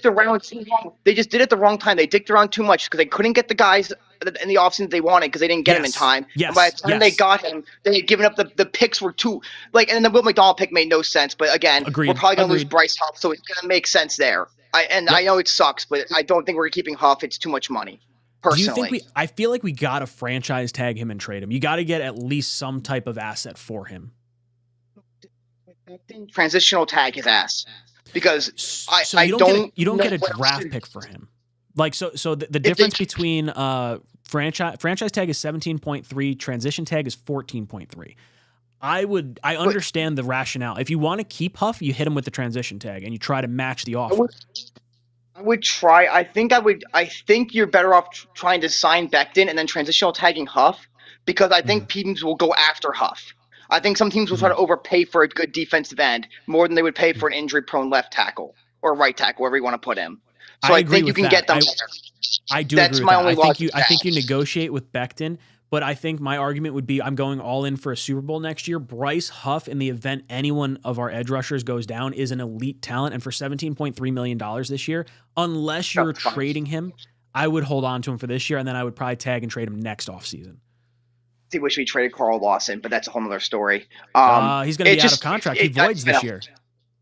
It just sucks because, like, we don't have that second round pick. So we're trading down. We need to get picks. You want a second round pick, but at the same time, we need tackles. We need a tight end. We need a receiver. Like I wouldn't mind getting Brock Bowers if we're trading down and getting more in the process. But taking him at there, it's like then who's our tackles? Where are we going with this? Off season is going to be huge. The draft is gonna be dictated by the off season, obviously, by who we sign. But if we don't go into the Bears, if we don't leapfrog them, the Bears got 2 of our top 2 picks, not our top 2 picks, 2 of the top picks in front of us. Yeah, it's like more, they're taking Marvin Mims guy or whatever his name is, I forget. They're taking Marvin Jones. It's Marvin Smith. It's not even a question. They're going to go Marvin Harrison Jr. and they're going to go with the either a quarterback or an offensive lineman. I think that's my gut feeling. Mike, thank you so much for the call. You've been ejected from the cockpit. Josh McMillan comes in and says, I gave up after we lost to interim head coach in Vegas. Yeah, when we lost to the Chargers just before that, I started like losing my cool because like Zach kind of gave up like 17 points the other way, or at least 14 points one way and took away 3 points from us the other way. Yeah, I was frustrated with that. And then losing to Antonio Pierce in Vegas, that sucked. And then going on that Bills game and that Dolphins game and that Falcons game. Like this season was over well before this past week. Let's be clear.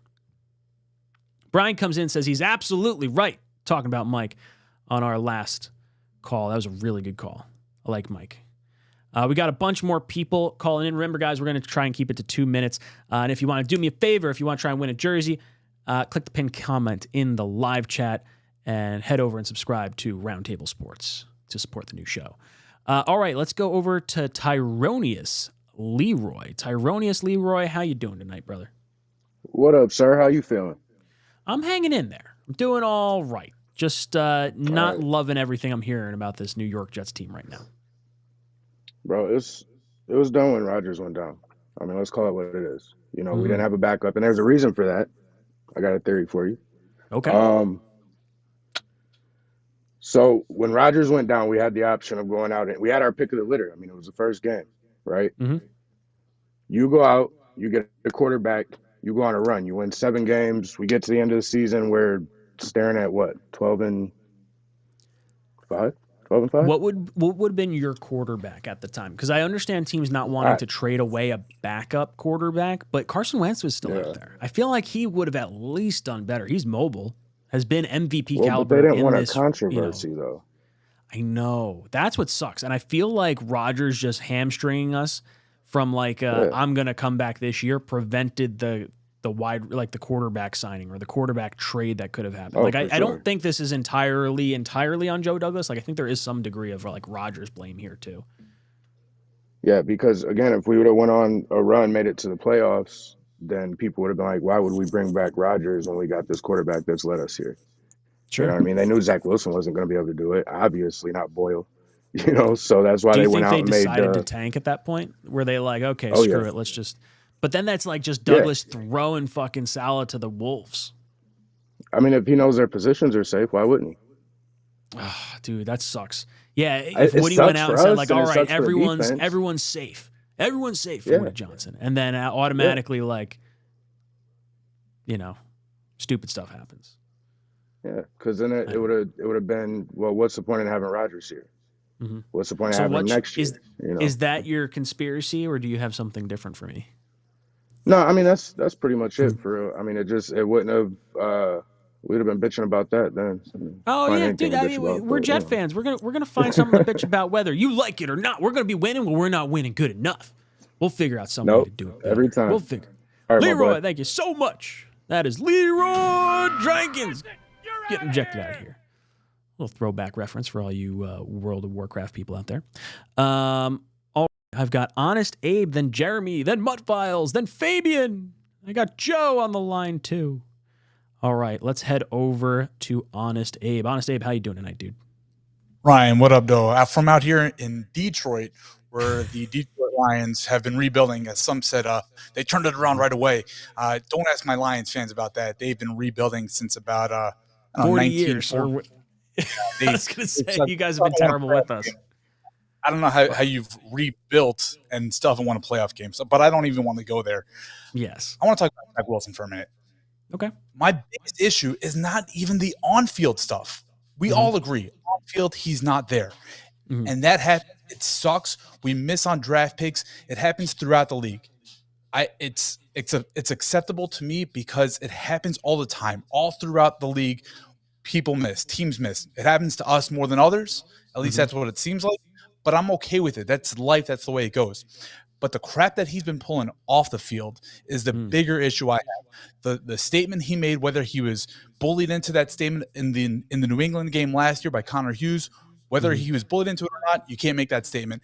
And to come out today and say, nah, I'm good, I don't want to play, is the most unprofessional, disgraceful crap I've ever heard. And you have all these millennials out here, and I'm not trying to go, old. What are you trying to say about millennials? Let's go. Get off my lawn, you hooligans. But people old man yells at cloud. I'm okay with it. I understand why Zach doesn't want to be there. That's crap. If I went into work and said, hey, boss, I know you're paying me a boatload of money, but I don't want to be here, even though I signed a contract to be here, and this is my lifelong dream, but I'm afraid I'm going to get hurt. Like these college kids are doing and not showing up to bowl games or the transfer portal every 3 weeks that they seem like they're going into. When you pull things like that, you're not going to get no team's going to want to sign you after that. If you're telling your team, I'm under contract, but I still don't want to play, imagine you did that at work. No one's going to want to hire you after that. It's ridiculous. The concept is loony. So I agree with everything you're saying. My only caveat is that Zach Wilson has so much potential. I think someone's going to give him a backup quarterback job, and someone's going to take a swing that the Jets are just some incompetent fucking organization that can't get it right. They've screwed it up with Mark Sanchez, with Geno Smith, with Hackenberg, with Sam Darnold, now with Zach Wilson. It's a constant thing. And guess what? Someone's going to get an opportunity at a top little mold of clay that is Zach Wilson. Maybe he could be salvaged, maybe he can't. But I agree with you. I think I feel like he was probably bullied into that answer at the end of last year, where it's unacceptable for him to say, "Oh no, I didn't let the defense down." But I think he was trying to get out of the interview and he fucked up. I really do. I think that's probably what happened there. I think today was probably more of hurt feelings from the last few weeks. And I feel like there was a clip that was shown, and I believe Deanna Rossini also retweeted it today. But I talked about it during the Falcons game that had Zach Wilson and Rodgers standing next to each other, and Rodgers is like talking like kind of slow, and Zach's got the big coat over him, and he's kind of like, you could tell he's like heated. Because like he knows he's the best quarterback on the roster. The players know he's the best quarterback on the roster. He's just not playing like the best quarterback on the roster when we needed him to play like the best quarterback on the roster. Like that's the part that like gets me a little irked. It's like, oh, I don't know if I feel like playing. It's like, well, dude, if you could have scored us any points earlier in the season, you would have at least, not been benched. Let's not forget you got benched because of the quality of your play. Now, I do think Salah was playing the best quarterback though. That's the weird caveat. He was, and throughout this entire season, we all knew it was a long shot anyway. Once your starting quarterback, and really any team in the NFL, once your starting quarterback goes down, your hopes are shattered. When you have that one guy, Patrick Mahomes went down, yeah, the Chiefs are a good organization that can probably not be, embarrassment like the Jets are right now, but the hopes that you have are still not going to be there. The expectations that you have are still not going to be there. So when Rodgers goes down, those expectations are shot right away. The problem is now that we're in complete embarrassment. And the couple games that Zach looked okay, like the Kansas City game, honestly, it made things worse.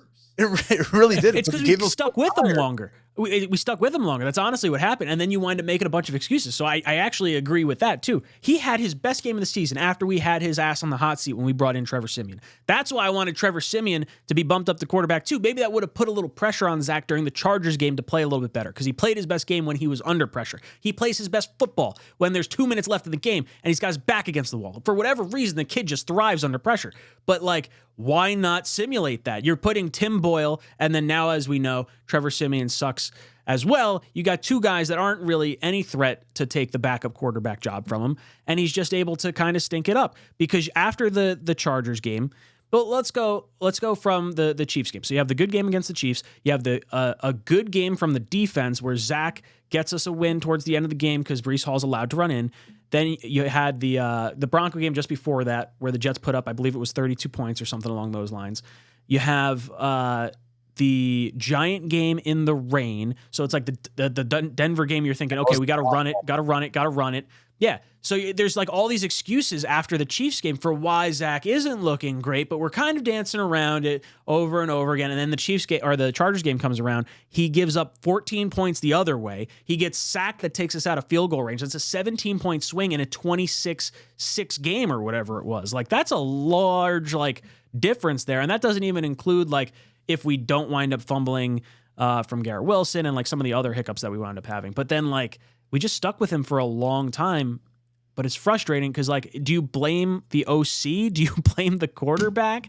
Is it the GM? The offense is incredibly horrible.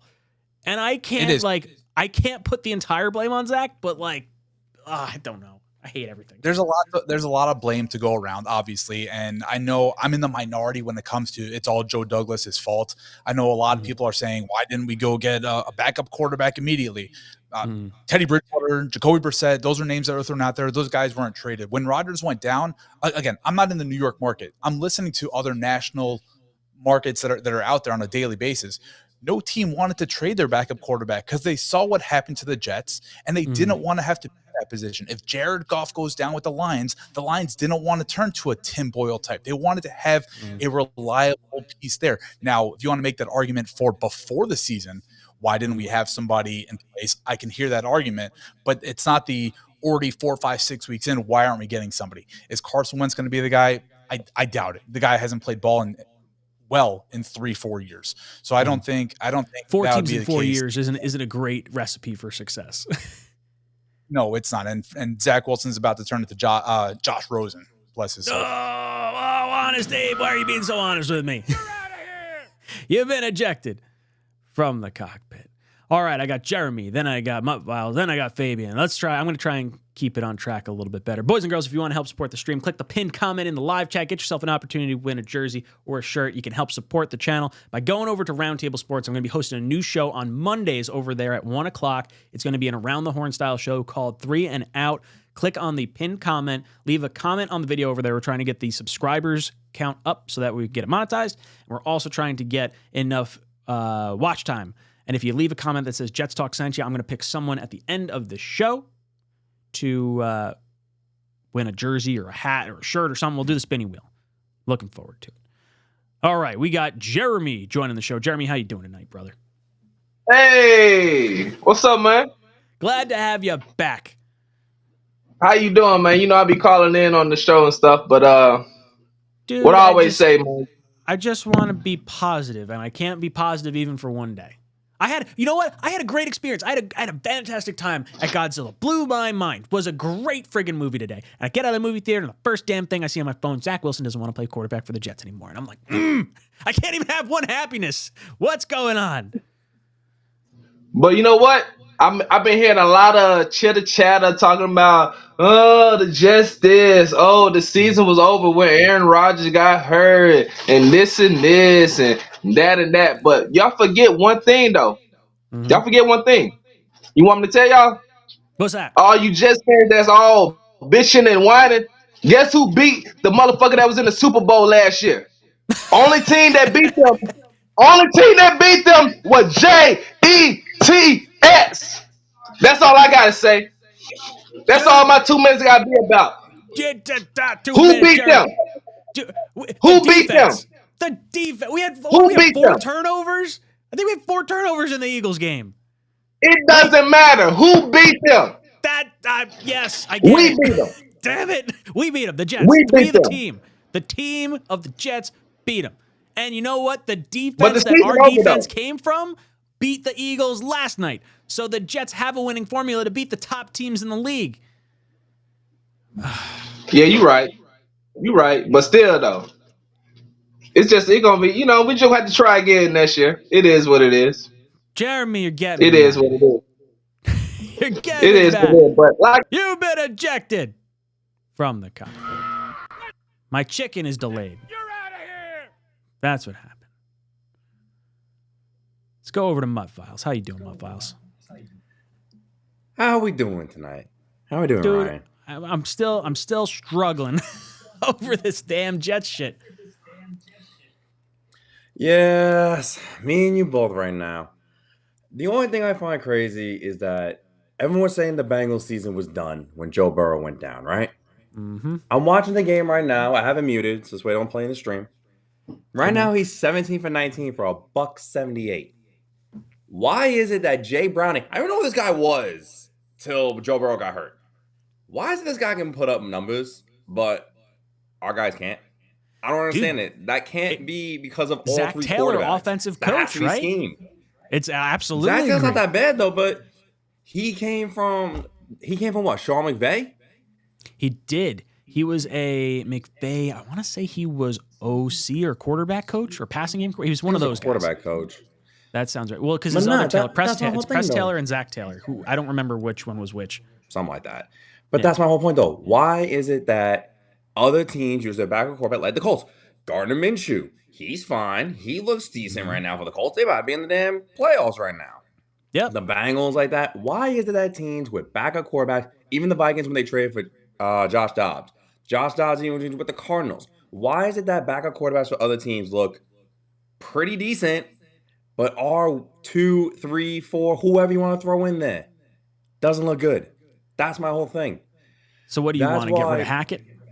Hackett, I want to get rid of him, but it's just what Roger said though when he said that I won 2 MVPs with this offense. But it's like, look, then that's good for you because you can make audibles at the line because there's times that we've seen that Aaron Rodgers was like, why are you calling that play? Oh, Like dude, the when he shook second his out of the head gut, during why are you calling that? Like, come on. when he shook his head during, I think it was the Raider game when it was like a run up the gut on 3rd or 4th down. He's just like, it's not Why good. are we doing that? He would have audibled out of that immediately. And Zach doesn't have, in my opinion, the guts to do that because not only is he has heat from us psycho Jet fans and the freaking coaching staff, but also because he doesn't know, I feel like he doesn't really know what to audible into when Rodgers, to him, it's a second language. He already knows what to do. He comes down to players and like, all right, I'm going to switch Garrett to doing a slant and Conklin's going to do a zig route. And I'm going to dump it right to him for a first instead of going off the gut where I have 8 in the box. Oh, Like, you know what I'm saying? Like, Yeah, it's just I something gotcha. that's simple. I But feel Zach's like not it gonna should do be that. simple. Zach's not going to do that. dude, I fucking DeVito in the Giants. Third string quarterback, terrible offensive line. Don't Dable's start got with that Dan team DeVito. looking pretty One of my friends is a decent. Giants fan. He won't leave me alone with him. He's like, Dan DeVito was going off. Butt files. You've been ejected. Oh, dude. Stuff sucks. People get me mad. Not Mud Files. Not Mud Files. The Jets in particular. All right, let's go over to Fabian. Fabian, how you doing tonight, dude? Fabian. You were just there. I saw you. Fabian going once. Fabian going twice. Fabian is out of here. That's it! You're out of here! All right, Joe, I see you have two windows up, so I'm going to click end on one of them. If it accidentally ends you on two of them, then I'll just have you call back in, but I'm going to end you on one of them. All right, cool, so it worked. Let's head over to Joe. Joe, how you doing, brother? Ryan. What's up, dude? Can you hear me? Yeah. You hear me? Yep, I got you loud and clear. There you are. Last stock of the league, man. I think Robert Sala's a deer in headlights. They need to clean fucking house. Oh, jeez. Yeah, dude, you think, sorry, I lost my train of thought. I don't know why. I think your camera just kicked off for some reason or something blacked out. But can you still hear me? Yeah. All right, so I still got you. So sorry, repeat your question again. I said we're the laughing stock of the league, and I think Robert Sala is a deer in headlights. I think we need to clean house. Do you think that he has been given the tools to have more success than he's currently having, or do you think that when you say clean house, do you mean like Douglas as well? Yeah, I do. I never would have said that up to the beginning of the season, maybe up to several weeks ago. But you know what? It's not working, Ryan. Been watching this game for 40 fucking years.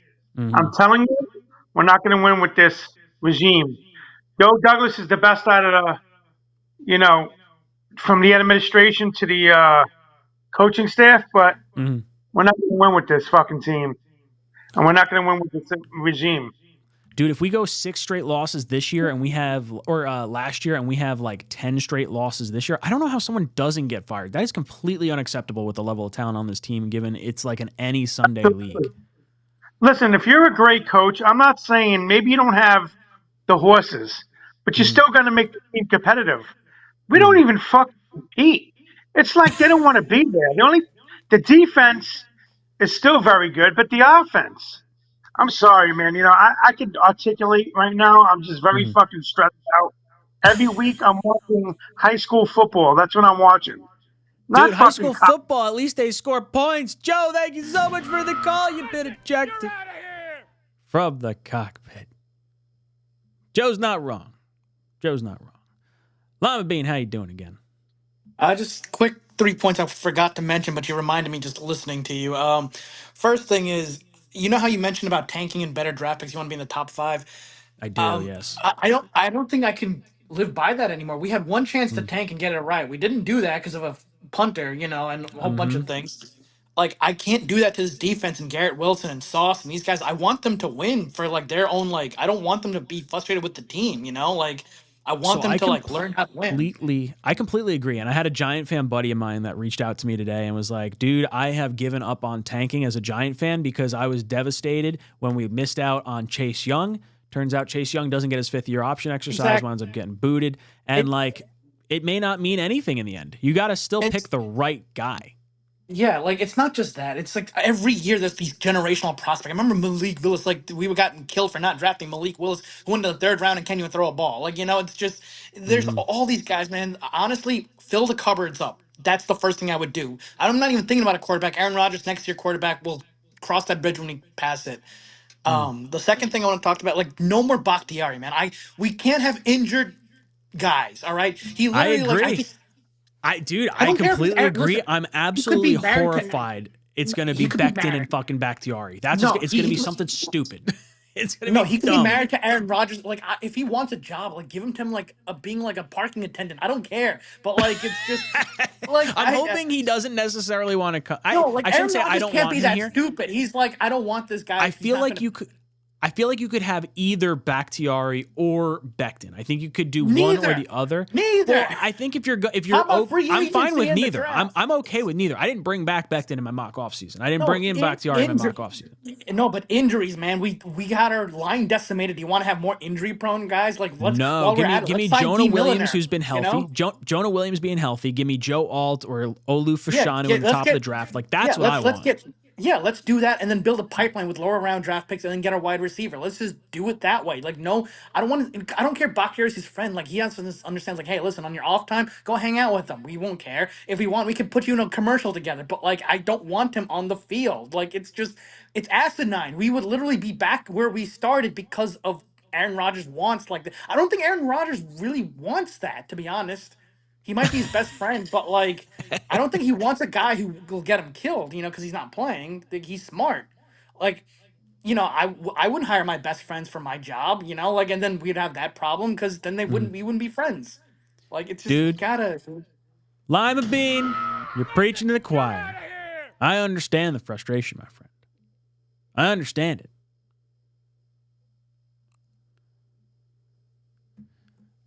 So Thomas Knuth, my good buddy, he's a Packers fan. He says David Bakhtiari's cap hit is too high for the Packers, trading or cutting him. Look it up. I'm sure it's $40 million for the Packers if they trade him, cut him, or keep him on the roster. You are 100% right, Tom. He has a $20 million dead cap hit if you cut him, or he hits you for $40 million. So I think more so than not, what's going to happen is he is going to get cut. They're not going to pay him the $20 million to be an injured left tackle over there anymore, and I think he is going to come to New York. I think him or Becton, one of the two, will wind up being a tackle on this team, and the Jets will try to draft someone to sit behind that person in like the third round or something like that. And the other tackle, look, I hope that's not really the case because I'm terrified to rely on anyone who's been injury prone. Bakhtiari is a top 5 tackle when he's healthy, but I'm just saying if you're going to rely on a Becton or you're going to rely on a Bakhtiari, if you can get Bakhtiari for an incentive-laden deal because he's getting, some money from the Packers because they're cutting him or whatever, I think that's the route I would prefer because I think you could get him cheaper. But man, at the same time, I'm like terrified to bring in any more of Rodgers' friends. Like, this has not worked out for us. So Tom, I appreciate you being in here.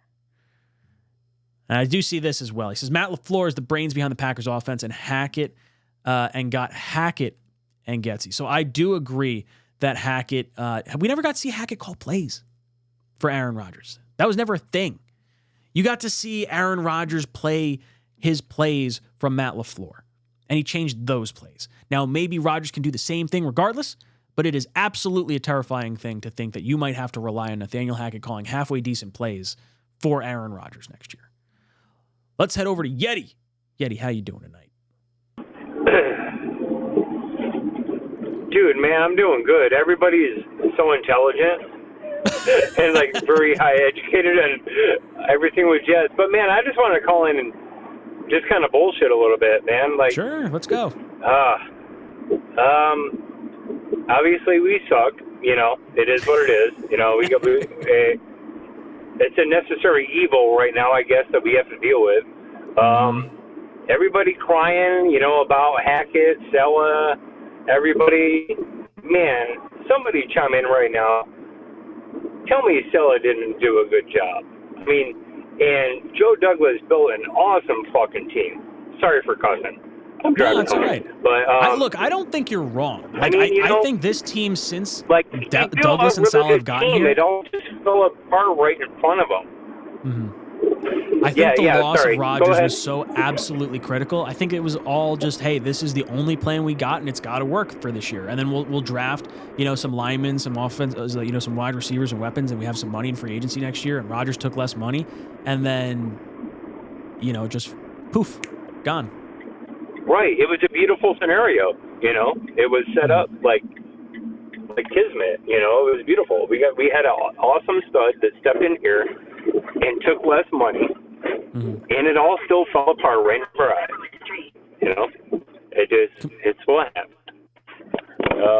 Yeah, I don't know. Really nothing to say. I really only wanted like 30 seconds. I'm a That's real all Jets right. fan, and I love everybody. Dude, It misery is what loves it is, company. man. Yeah, I chime in, a lot on chat. Never call in. Misery does love company, yes, sir. But yeah, I don't think JD was a problem. I don't think Sell is a problem. Obviously they had to do something after Aaron went down. Week 1 to 2 was a huge mistake.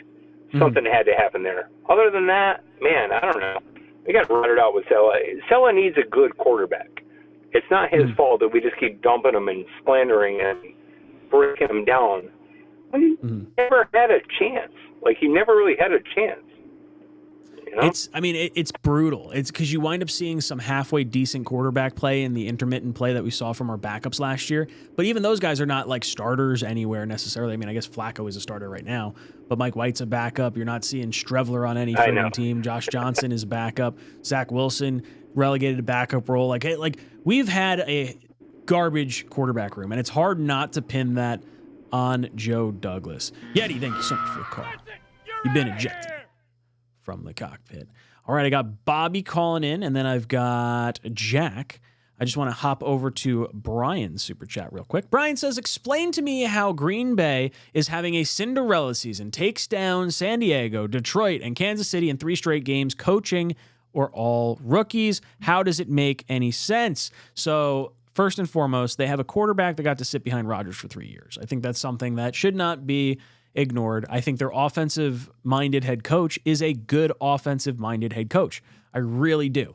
And I think when you look at San Diego or LA Chargers or whatever they're currently called, I don't think they're a good team. I think they got a bunch of good players that are poorly coached. So that's not like a super surprise to me. Detroit playing like, gangbusters, but that's a division game. So I think that's, always a challenge one way or the other. I mean, heck, remember the Jets beat the Bills earlier this season. And then Kansas City, they looked good last night. It was a sloppy game from the refs, but the Chiefs just didn't look like the same Chiefs. Maybe because they're not getting all the calls, but that final series there with the 2 potential pass interferences and the hit on Mahomes that was called a flag was just god-awful officiating on all of that. But you make good points. 3 straight games. Is it coaching? They got rookies. They're missing their left tackle. I don't know. I don't know the right answer. I'm totally gassed on trying to figure out what this team should and should not do. Let's go over to Bobby. Bobby, how you doing, dude? Hey, hi, Ryan. How you doing? I'm hanging in there. I'm trying to again. stay positive. Yeah, I am too for you. My brother said hi. He likes you very much. Oh, and I like your dog. And thank you. I agree with you about the Chiefs game. They should have won that game. Remember that holding call that they didn't call when Patrick Mahomes was running? Oh yeah, on Jermaine Johnson, and he's getting dragged around. Yep. They didn't call that play either. Yep. No. But I think they should have done like a lot of people were saying, get a regular backup instead of these 2 clowns that you have on now. They can't play. They should have got like Carson Wentz, Minshew. There's a few other quarterbacks they could have got. Dobbs from the Dobbs. They could have got Brissett in free agency prior to like Rodgers going down, like just having a legit backup in here. Their plan was only Rodgers, and then just everything else be damned. Hey, I wanted to talk to you about that show you're doing on Monday. Sure, yeah, absolutely. You do trivia, you said? You're gonna do so trivia? It's going to wind, it's not going to be trivia, but it's going to wind up being similar to Around the Horn, where we have like, we're going to have a few questions. I haven't determined quite how long each round is going to be, or if it's going to be certain questions based on the round. Like, am I going to do 2 or 3 questions and then a round of elimination, or am I going to do a time frame and we're going to talk about as much as we can and then do some elimination? But basically what's going to happen is there's going to be 3 eliminations. It's a 4-person panel plus myself as the, I'm going to be a more neutral host. So you won't see my backdrop and stuff. It'll be a little bit more like, I'll have the blue screen up and it'll be a little more neutral party. But what's cool is what I'm going to do is I'm going to put a poll in the live chat. So like, let's say it's Richie, TD, Dan Mitchell, and let's just throw the Entertainer Talking Sports out there. It's those 4 guys, for Oh example. yeah, if he Like, comes on, I'll be cracking up. oh, dude, I love the Entertainer. I got to talk to him about it. I Yeah, want to me see too. how the show runs first before I pull him over into it. But I really like him. But What let's about say Bad Dog? what we're gonna do is we're gonna throw 4 names in the chat, and the chat is gonna vote for who they want to save. So it could be person 1, 2, 3, or 4, whatever. And then I have one of those spin wheels that I do for the prizes, and we're going to eliminate someone. And if the wheel lands on the person that has the most votes, they're saved, and we're going to spin the wheel again, and that other person is going to wind up getting benched. So they're going to be frozen, kind of like how I do the Frozen stuff on the Talking Jets. I Jets think channel? I saw that. Yeah. Oh, yeah. So we're going to do something Green similar to bean, that. right? I do it to Green Bean. I've done it to myself. Yeah. I've done it to Matt. We actually have a new intro for Talking Jets coming out tomorrow that does play a little bit on that. Gator McCluskey wound up making it for us, and I'm all sorts of excited to debut that tomorrow. All right. Well, you're awesome anyway. You're great. Thank you, nice Bobby. Comment. And I like your dog too. Thank you. And you tell your brother he's got good taste in content creators too. Yes, Bobby. because he likes watching you all day. You've been ejected from the cockpit. Thank you so much, Bobby. Let's go over to Jack. Jack, how you doing tonight? Good. I don't really know. I'm just glad I'm on your show. What do you feel? How do you feel about Zach Wilson? How do you feel about Aaron Rodgers? Like, I hate Zach, and I want to see Trevor Williams do better after this week.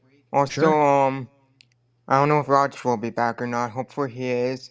And I think we probably won't see him again this year. I think he'll just be on the sidelines at this point, based on where the the injury and the team kind of are at this particular correct. point in time. Yeah, I only expect like one player or something. And you think any of the defense will leave? Because they're fed I up. hope not. I think there's a few guys that are free agents. So Solomon Thomas is a free agent. Quentin Jefferson's a free agent. Al Woods is a free agent. I know Whitehead is going to be avoiding contract. I think he could be gone if they like Ashton Davis a little bit more. I could also see them bring him back. He's sort of a coin flip for me. I think Lawson's definitely gone. His contract voids.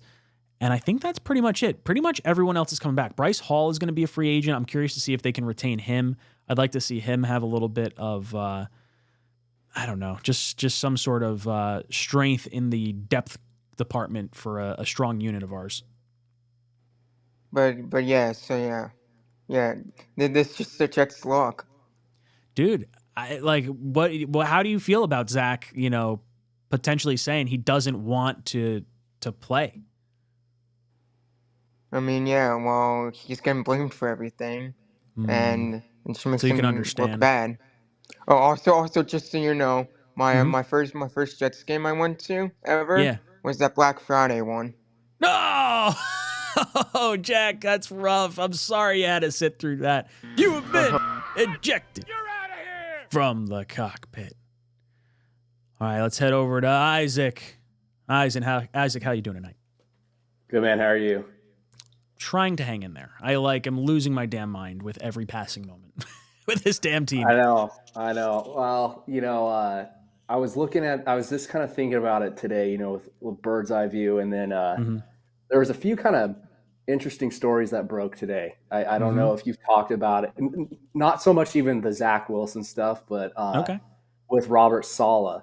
And he's kind of had a few, I think, underlying issues that he's passively said. And I don't know if you watch like Joe Beningo and whatnot, and how he texts him. So I did see the clip you're talking about. I really hated that Benigno I'm not gonna say it. Joe, I'm really upset that Joe shared that on air when that was supposed to be in confidence. That's irritating to me. The part, yeah, I know what part you're talking about, where he was like, the 6 plan, and he was like part 3, But the one thing that I wasn't even going to talk about that part, but the one thing that I found interesting, and this is kind of making me think more about this upcoming season, is, he texted him the list of all the starting head coaches and the record without their quarterback, which, obviously is implying since I've been here, I haven't had a guy under center. Sure. And then there was a interview that he had, saying, hey, somebody was asking him, how do you feel about your current situation and how you've evaluated quarterbacks in the draft and what would you have done differently? And he was kind of saying, I had my say in it and it wasn't really, looked at, which looking at this upcoming draft, right? And I think I've had a bit of copium with this season and thinking, look, we'll get Rodgers, right? It's going to be like the Tampa Bay scenario where they got Tom Brady. And it's not that. We got the defense side. We do. But at this moment, we got a lot of junk on the offense. And my concern at this moment is the roster that we got has way too many holes on the offensive side that I don't think you can fix to get into, let's obviously admit what we're trying to do here, to a Super Bowl. Sure. And I don't think that happens next year. I genuinely don't. I think there's too many holes to fill. So what do we got to fill? Let's talk about this, because I feel like free agency.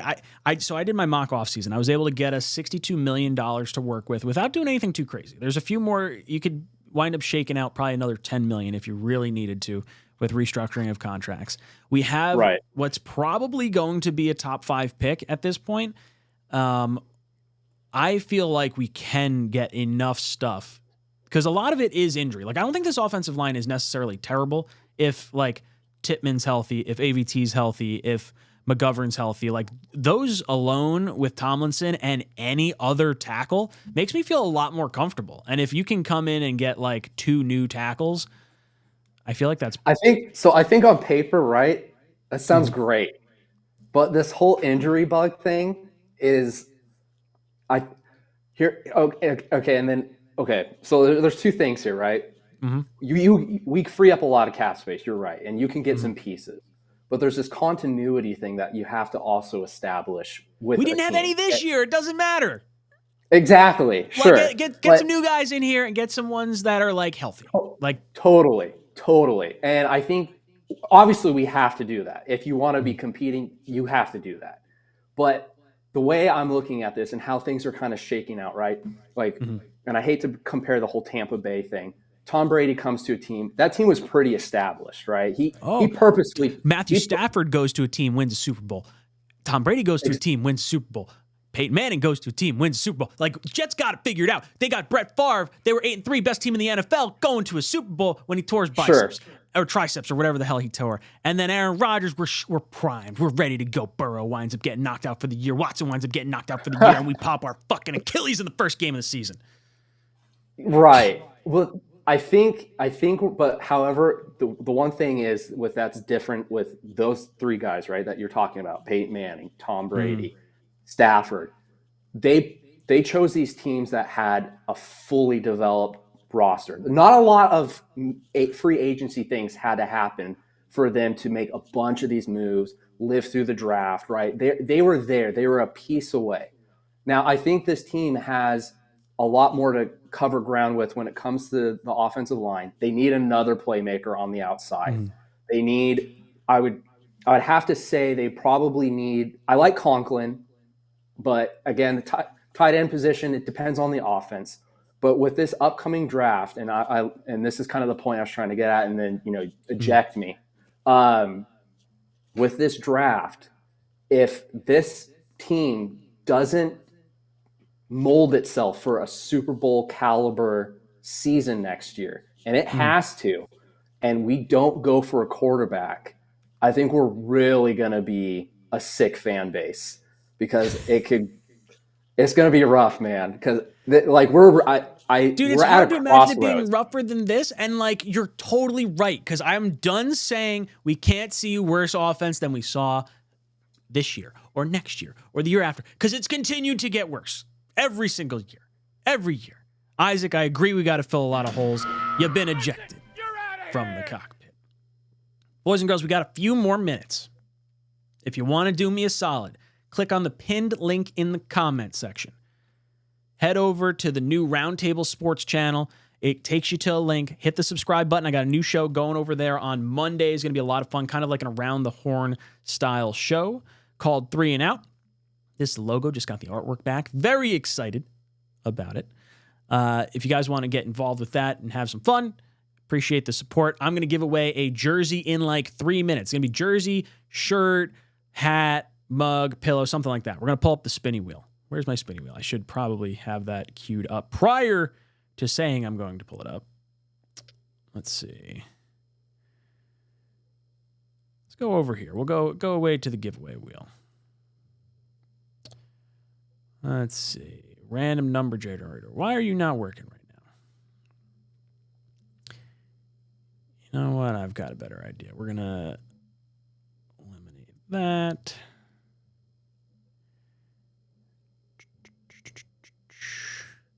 Just pull that off for now. All right. So this is obviously the stuff from Talking Jets. But we'll do something from the Jets Talk channel. Something from the Jets Talk channel tonight. So if you want one of the wide receiver covered in Sauce shirts, Sauce Gardner shirts, something like that. Maybe it's a pillow. Maybe it's a mug. Maybe it's a jersey. Let's see. So all you got to do is comment that Jets Talk sent you on the linked comment, on the linked video in the live chat. Looks like we got about 34 comments on that video. So someone's going to win one. What I'm going to do is I got to pull up the spinny wheel back end component that Ryan didn't pull up ahead of time. But if you guys want to head over there and click and make a comment, and then what I'm going to do is I'll come back and I'm going to select a number. Going to select a number, and we're going to count down from top to bottom what who the winner is going to be. And then we'll wind up doing a little spinning wheel. So let's see. Talking Jets. This is what happens when I don't have everything pulled up. Come on, Ryan. All right. So I've got my wheel pulled up. I'm going to refresh one last time over on Roundtable Sports. And someone. All right, so the fifth number that pops up on the screen, I'm going to go from top to bottom, and I'm going to search from newest first. This is the 34 comments that are on there right now. So the fifth number that pops up. Jedi had a 5. Let's see what else we get.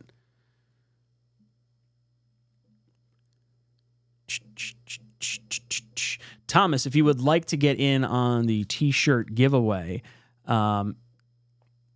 you can click on the pinned comment in live chat, and I will be doing other giveaways as well. So 1,000 says, Jay, guys, throw your numbers in there. Throw some numbers in there. Got 2 numbers. I got to get 2 more numbers in. 3 more numbers in. Numbers are hard. There's an 8. There's 10. Next number's going to be the qualifier. 5,000. Screw you, Thomas. I'm not counting 5,000. We're going to do 25. 25 sounds good. All right. 1, 2, 3, 4, 5, 6, 7, 8, 9, 10, 11, 12, 13, 14, 15, 16, 17, 18, 19, 20, 21, 22, 23, 24, 25. All right. C Moon 1, you are our lucky qualifier for tonight. Reach out to me at jetstalk247@gmail.com. I'll get your shipping information. And now let's spin the wheel to see what you wind up winning.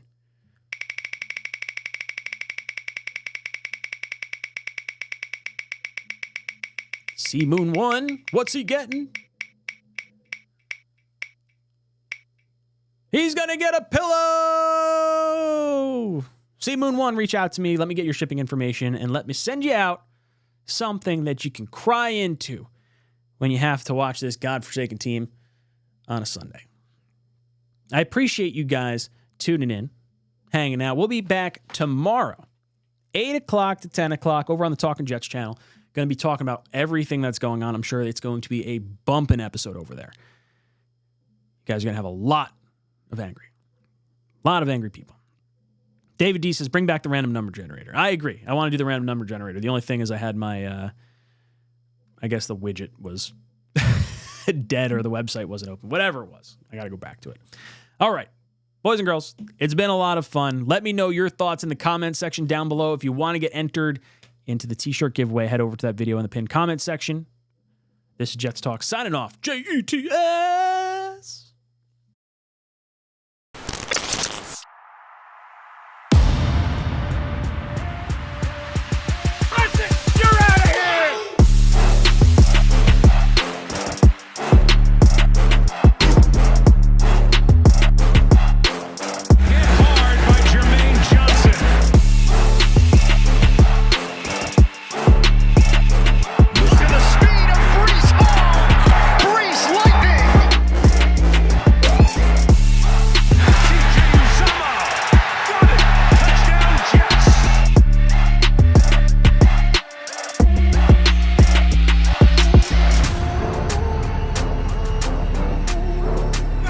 One, two, three.